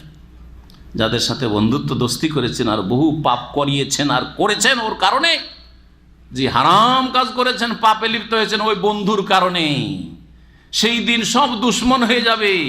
বহু টাকা খরচ করে তাদেরকে খাওয়িয়েছেন, আর অনেক আপনাকে খাওয়িয়েছে, আর অনেক সুযোগ সুবিধা দিয়েছে আপনাকে দুনিয়াতে, কিন্তু দিনের খাতিরে, আল্লাহর খাতিরে, রসুলের খাতিরে, ইসলামের খাতিরে দোস্তি ছিল না, কোনো কাজে আসবে না। একটাই দোস্তি, বন্ধুত্ব কাজে আসবে, সেটা হচ্ছে ইল্লাল মুত্তাকিন, আল্লাহ ভীরু যারা, তাকওয়ার ভিত্তিতে সম্পর্ক ছিল। আমার সম্পর্ক আপনাদের সাথে ঈমানের সম্পর্ক, তৌহিদের সম্পর্ক, সুন্নাতের সম্পর্ক, শিরকে উৎখাত করতে হবে, বিদআতকে নির্মূল করতে হবে, আর সারা পৃথিবীতে 5 ওয়াক্ত সালাত প্রতিষ্ঠা করতে হবে, আল্লাহর দিনের বিধিবিধান প্রতিষ্ঠা করতে হবে। যার যতটা যেখানে ক্ষমতা আছে আপন জায়গায় এসে থেকে দিন ইসলামের খেদমত করতে হবে। এতে আমরা সব একমত। এর ভিত্তিতে যে সম্পর্কটা আমাদের গড়ে উঠছে আর উঠেছে আর উঠবে, এটা হচ্ছে তাকওয়ার ভিত্তিতে। এই দোস্তি, এই বন্ধুত্ব, এই ভালোবাসাটা কিয়ামতের দিনও কাজে আসবে। একেবারে কিছু কাজে আসবে এমন কথা নয়। সেই দিন আম্বিয়া রসুলগণের শাফাত রয়েছে, যে শাফাতের কথা কোরআন সুন্নায় রয়েছে। আর সেই দিন নেক বান্দাদের শাফাত রয়েছে, শহীদদের শাফাত রয়েছে, সাহাবাই কেরামদের তার আগে শাফাত রয়েছে, রাসূলুল্লাহ সাল্লাল্লাহু আলাইহি ওয়াসাল্লাম আম্বিয়া রসুলগণের পরে। আর শাফাত যে কোনো নেক মানুষের রয়েছে, আল্লাহ ভালো। কিন্তু শাফাত মানে গায়ের জোরে আল্লাহর কাছ থেকে কিছু করে নিয়ে আসা নয়, যেমন পীর ভণ্ডরা এটা বুঝাইতে চায় না, গায়ের জোর না, সেজদায় লুটিয়ে পড়ে, তাও 2 শর্তের সাথে। 2টো শর্ত কে বলতে পারে? আল্লাহর কাছে সুপারিশ হবে কিন্তু 2টো শর্তের সাথে। কে বলতে পারে? লিমাইয়া ইয়াশা আল্লাহু আও ইয়ারদা, আল্লাহ যার জন্য চাইবেন এবং যার জন্য রাজি হবেন। ওয়ালা ইয়াশফাউনা ইল্লা লিমান ইরতাদা, 2টো শর্ত কোরআনে কারিমে বিভিন্ন আয়াতগুলিতে রয়েছে। তা হচ্ছে, একটা হচ্ছে আয়াতুল কুরসিতে আছে, মানে জাল্লাযী ইয়াশফাউ ইনদাহু ইল্লা বিইজনিহি। ইজন মানে কি? অনুমতি। প্রথম কথা, যেই লোকটা শাফাত করবে তাকে আল্লাহ যদি পারমিশন দেন, অনুমতি দেন যে এই তুমি শাফাত করো, তোমার সুপারিশ কবুল করব, আগে অনুমতি লাগে। এনে যে গায়ের জোর দেখে বসে আছে বাহাদুরি করে, আমি বড় বড় জাহাজ নিয়ে এসেছি, আমার ভক্তদেরকে আমি উঠিয়ে নিয়ে যাব, হ্যাঁ আমি এত হাজার লোককে নিব আল্লাহ, হ্যাঁ তুমি দিবে না, মানে না না না, ওইরকম নাই। এগুলো শয়তানি কথা, এগুলো গুমরাহদের কথা, এগুলো হচ্ছে যারা পকেট মার পীর, তাদের কথা বোঝা গেছে। আপনার পকেট মারতে চাই, দুনিয়া লুটে নিতে চাই, যে এই শাফাত পাওয়ার আশায় আপনি কিছু নজর নিয়াজ দিয়ে আসবেন, প্রতি বছর যাচ্ছেন আর গিয়ে তাদেরকে দিয়ে আসছেন। জি, তো কথা হচ্ছে যে শাফাতের জন্য প্রথম অনুমতি লাগবে, ওই লোককে যে শাফাত করবে তাকে। তারপরে আর একটা রেজামন্দি, সন্তুষ্টি, আল্লাহ সম্মতি লাগবে যে কার কার জন্য সুপারিশ। ধরেন একজন লোকের অনুমতি হলে যে এই তুমি সুপারিশ করো, ঠিক আছে। এখন এতগুলো লোকের মধ্যে কার জন্য সুপারিশ? বলছে তুমি 10টা লোকের জন্য সুপারিশ করবে, অমক অমক অমক অমক, ব্যাস। বা এই ক্যাটাগরির যারা এই ধরনের পাপের কারণে ফেঁসে আছে, জাহান্নামে যাচ্ছে, ওদের জন্য, বাকি নাই। ওই 10টা তো 10টা, 1000 তো 1000, 100 তো 100। এই পাপের পাপী যারা, ওদের জন্য তোমাকে এতটা লোকের জন্য অধিকার দেওয়া হলো, তুমি এখন দোয়া করো সেজদায় পড়ে পড়ে। বোঝা গেছে? নবী মুহাম্মদ সাল্লাল্লাহু আলাইহি ওয়াসাল্লাম ফাখির সাজিদান, আমি সেজদায় পড়ে থাকবো সুপারিশ করার জন্য। আর আপনি মনে করছেন আমার পীর গায়ের জোরে? আরে সবচেয়ে বড় সুপারিশ যার হবে, বড় অঙ্কের সুপারিশ, আর সবচেয়ে বড় শাফাত উজমা, বৃহৎ শাফাত, তিনি সেজদায় যে কতদিন পড়ে থাকবেন, ফাখির সাজিদান, আর কত যে দোয়া করতে থাকবেন, আল্লাহ তাকে শিখিয়ে দেবেন। তারপরে তাকে বলা হবে ইয়া মুহাম্মদ ইরফা রাসা, মাথা উঠাও আর চাও তোমাকে দাও, সালতুতা ওয়াসফাতু শাফা, এখন সুপারিশ করো। তাহলে বাকিরা গায়ের জোরে নিয়ে আসবে, হ্যাঁ জাহাজ ভরে নিয়ে চলে আসবে। আর তাদের বড় বড় ওলি আর গৌস কুতুবরা জান্নাতের দরজায় গিয়ে দাঁড়িয়ে থাকবে, আর এসো আমাদের ভক্তরা মুরিদানরা আসো আসো করবে। না না, এসব ভণ্ডামি কথা। জি, তো আল্লাহ বলছেন যে সেখানে কোনো ব্যবসাও থাকবে না, আর সেখানে কোনো বন্ধুত্ব কাজে আসবে না, তবে তাকওয়ার ভিত্তিতে যে বন্ধুত্ব ভালোবাসা গড়ে উঠবে। একটি আয়াত আর এক আয়াতে তাফসীর করে ওয়ালা শাফাআতুন, আর সেখানে কোনো সুপারিশও হবে না। কেমন কথা? তাহলে একটি কথা মনে রাখবেন, এক আয়াত আর এক আয়াতের কি করে? ব্যাখ্যা করে। এক আয়াতে একটি বিষয় বর্ণনা করা হয়েছে, আর এক আয়াতে সেটাকে ভেঙে বলা হয়েছে, বিস্তারিত বলা হয়েছে। এখানে সুপারিশ চলবে না মানে গায়ের জোরে জোরদোর জবরদস্তি সুপারিশ চলবে না। দুনিয়াতে যেমন একজন এমপি, আমার এলাকার লোক স্যার, ম্যাডাম আমার এলাকার লোক, একে জেল থেকে যেইভাবে হোক না বের করতে হবে। হ্যাঁ, থানায় দিল একটা টেলিফোন, আরে কেন ধরলি রে, ওসিকে ধমকাচ্ছে এমপি সাহেব, মন্ত্রী সাহেব, ছাড় এক্ষুনি ছাড়। এগুলো চলবে না ওখানে। এই গায়ের জোর দুনিয়ায় খুব দেখিয়ে নাও, কথা বোঝা গেছে? জি হ্যাঁ। তো সেখানে সুপারিশ গায়ের জোরেও চলবে না। সেখানে এই নয় যে তোমার চাপের মুখে আল্লাহ আসবেন, হ্যাঁ, সেখানে এই নয় যে তুমি নিজ স্বাধীন করবে, বরং 2টো শর্তের সাথে শাফাত রয়েছে। ওয়াল কাফিরুনা হুমুজ জালিমুন, আর কাফেররাই হচ্ছে জালেম, সীমা লঙ্ঘনকারী। এই ছিল আমাদের তাফসীর। ইনশাআল্লাহ তাআলা আগামী সপ্তাহে আল্লাহু লা ইলাহা ইল্লা হুয়াল হাইয়ুল কাইয়ুম আয়াতুল কুরসি থেকে আমরা 23তম পর্ব শুরু করব। আল্লাহ রাব্বুল আলামিন যেন আমরা যা কিছু বললাম, যা কিছু শুনলাম তাতে বরকত দান করেন, এবং আল্লাহ রাব্বুল আলামিন দ্বীনের উপর আমাদেরকে কায়েম রাখেন, এবং আল্লাহ আমাদের গুনাহ খাতা যেন মাফ করেন। নবীদেরকে ফজিলত দেওয়ার ক্ষেত্রে মানহানির যদি মনোভাব থাকে তো ফজিলত দেওয়া জায়েজ নয়। এই মর্মে হাদিস রয়েছে নবী করিম সাল্লাল্লাহু আলাইহি ওয়াসাল্লামের সহিহ বুখারী মুসলিমে। আবু হুরায়রা রাদিয়াল্লাহু তাআলা থেকে বর্ণিত যে একজন মুসলিম আর আরেকজন ইহুদি, দুইজনে ঝগড়া লেগেছে। ইহুদি কসম করে বলছে যে মূসা আলাইহিস সালামকে সারা বিশ্বের মধ্যে আল্লাহ শ্রেষ্ঠত্ব দিয়ে মনোনীত করেছেন।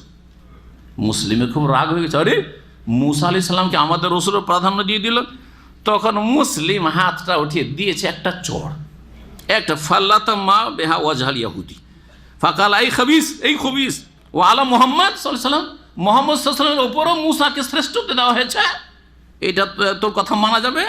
ফাজাল ইয়াহুদি আল নবী, ইহুদি নবী সাল্লাল্লাহু আলাইহি ওয়াসাল্লামের কাছে এসে অভিযোগ করলো যে ইয়া রাসূলুল্লাহ, ইয়া রাসূলুল্লাহ তো বলবে না ইয়া মুহাম্মদ, হ্যাঁ সাল্লাল্লাহু আলাইহি ওয়াসাল্লাম, আপনার উম্মতের এক লোক মুসলিম আমাকে মেরেছে এক চড়। ফাকালা রাসূলুল্লাহ সাল্লাল্লাহু আলাইহি ওয়াসাল্লাম তখন বলছেন লা তুফাদ্দিলুনি আলাল আম্বিয়া, নবীদের ওপর আমাকে শ্রেষ্ঠত্ব দিও না, আমাকে নবীদের ওপরে করিও না। ফাইন্নান নাস ইয়াসআকুন ইয়াউমাল কিয়ামা, কারণ লোকেরা কিয়ামতের দিনে কি হবে? বেহুশ হয়ে যাবে, মারা যাবে। ফাআকুন আউওয়ালা মান ইউফিক, তারপরে আমি সর্বপ্রথম কি হুঁশে আসব। প্রথম হুঁশে কি আসবেন? রাসূলুল্লাহ সাল্লাল্লাহু আলাইহি ওয়াসাল্লাম। ফাআজাদু মূসা, হুঁশ হওয়ার পরে যখন দেখছি তো মূসা আলাইহিস সালাম দাঁড়িয়ে আছেন বাতেশান বিকায়মাতিল আরশে, আল্লাহর আরশের একটা পায়া ধরে, এই যে পায়া, এই যে টেবিলের পায়া, আরশের পায়া ধরে, পিলার ধরে কে দাঁড়িয়ে আছেন? মূসা আলাইহিস সালাম দাঁড়িয়ে আছেন। সুতরাং মূসার উপর আমাকে শ্রেষ্ঠত্ব দিও না। ফালা আদরি, আমি জানি না, আফাকা কাবলি, যে মূসা আলাইহিস সালাম আমার আগেই হুঁশে এসেছেন, আম জুজিয়া বেসাকাতি তুর, নাকি ওই তুর পাহাড়ে ওখানে যে বেহুশ হয়ে পড়ে গেছিলেন, তুর পাহাড়ে যখন আল্লাহ রাব্বুল আলামিন তার দর্শন দিলেন মূসা আলাইহিস সালামের তলবে, ওই সময় বেহুশ হয়েছিলেন না? তো ওই যে দুনিয়াতে একবার বেহুশ হয়ে গেছে, সেই জন্য কি আখিরাতে তিনি বেহুশই হন নাই? নাকি আমার আগে বেহুশ হয়েছেন হয়তো, কিন্তু আমার আগে হুঁশে চলে এসছেন। কেন? আমি যখন হুঁশ হয়েছে দেখছি তো দেখছি যে উনি দাঁড়িয়ে আছেন, তার মানে হয়তো আমার আগে উনি হুঁশে এসেছেন। ফালা তুফাদ্দিলুনি আলাল আম্বিয়া, আমাকে নবীদের ওপর ফজিলত দিও না, বা লা তুফাদ্দিলু বাইনাল আম্বিয়া, নবীদের মাঝে আমাকে শ্রেষ্ঠ করিও না, যে আমাদের নবী বড়। হ্যাঁ, এইখানে যে ইহুদি আর মুসলিমের লড়াই ছিল বা ঝগড়া বিবাদ ছিল, সেখানে মানহানির দিকটা ছিল না? ছিল না? এতে মূসা আলাইহিস সালাম মানহানি হতে যাচ্ছে, সুতরাং নিষেধ করেছেন, বোঝা গেছে। আর এমনিভাবে যদি মানহানি না হয়, যেমন আমরা আলোচনা করলাম যে সমস্ত নবীদের মধ্যে রসুল শ্রেষ্ঠ, রসুলগণ শ্রেষ্ঠ, আর রসুলদের মধ্যে আবার 5 জন শ্রেষ্ঠ, 5 জনের মধ্যে 2 জন আবার বেশি শ্রেষ্ঠ, 2 জনের মধ্যে সবচেয়ে শ্রেষ্ঠ রাসূলুল্লাহ সাল্লাল্লাহু আলাইহি ওয়াসাল্লাম। তাহলে এতে কোনো মানহানি নেই। এরকম এবার আবু হানিফা, শাফি, মালিক, আহমদ, তাদের মাঝে যারা এই মযহাবের মুকাল্লিদ, তারা সবাই নিজের ইমামকে ইমাম আজম, নিজের ইমাম হচ্ছে ইমাম আজম। এইটা হচ্ছে মানহানি করা অন্যর। বাকি যারা কোরআন সুন্নাহর অনুসারে, আমরা না, এই মানহানি করি না। আমরা আবু হানিফাকে ইমাম আজম মনে করি, শাফিকে ইমাম আজম মনে করি, ইমাম মালিককে ইমাম আজম মনে করি, আর ইমাম আহমদকে ইমাম আজম মনে করি। আর এই সমস্ত ইমামদের ইমাম আজম হচ্ছে মুহাম্মদ রাসূলুল্লাহ সাল্লাল্লাহু আলাইহি ওয়াসাল্লাম। জি, আল্লাহ রাব্বুল আলামিন যেন আমাদেরকে হক কথা বোঝার তৌফিক দান করেন এবং কোরআন সুন্নাহ অনুসারী হওয়ার তৌফিক দান করেন। অন্ধ অনুসরণ থেকে আল্লাহ যেন বাঁচিয়ে রাখেন, সমস্ত ফিতনা থেকে আল্লাহ যেন আমাদেরকে বাঁচিয়ে রাখেন। সাল্লাল্লাহু আলাইহি ওয়া সাল্লাম মুহাম্মদ ওয়া আলা আলিহি।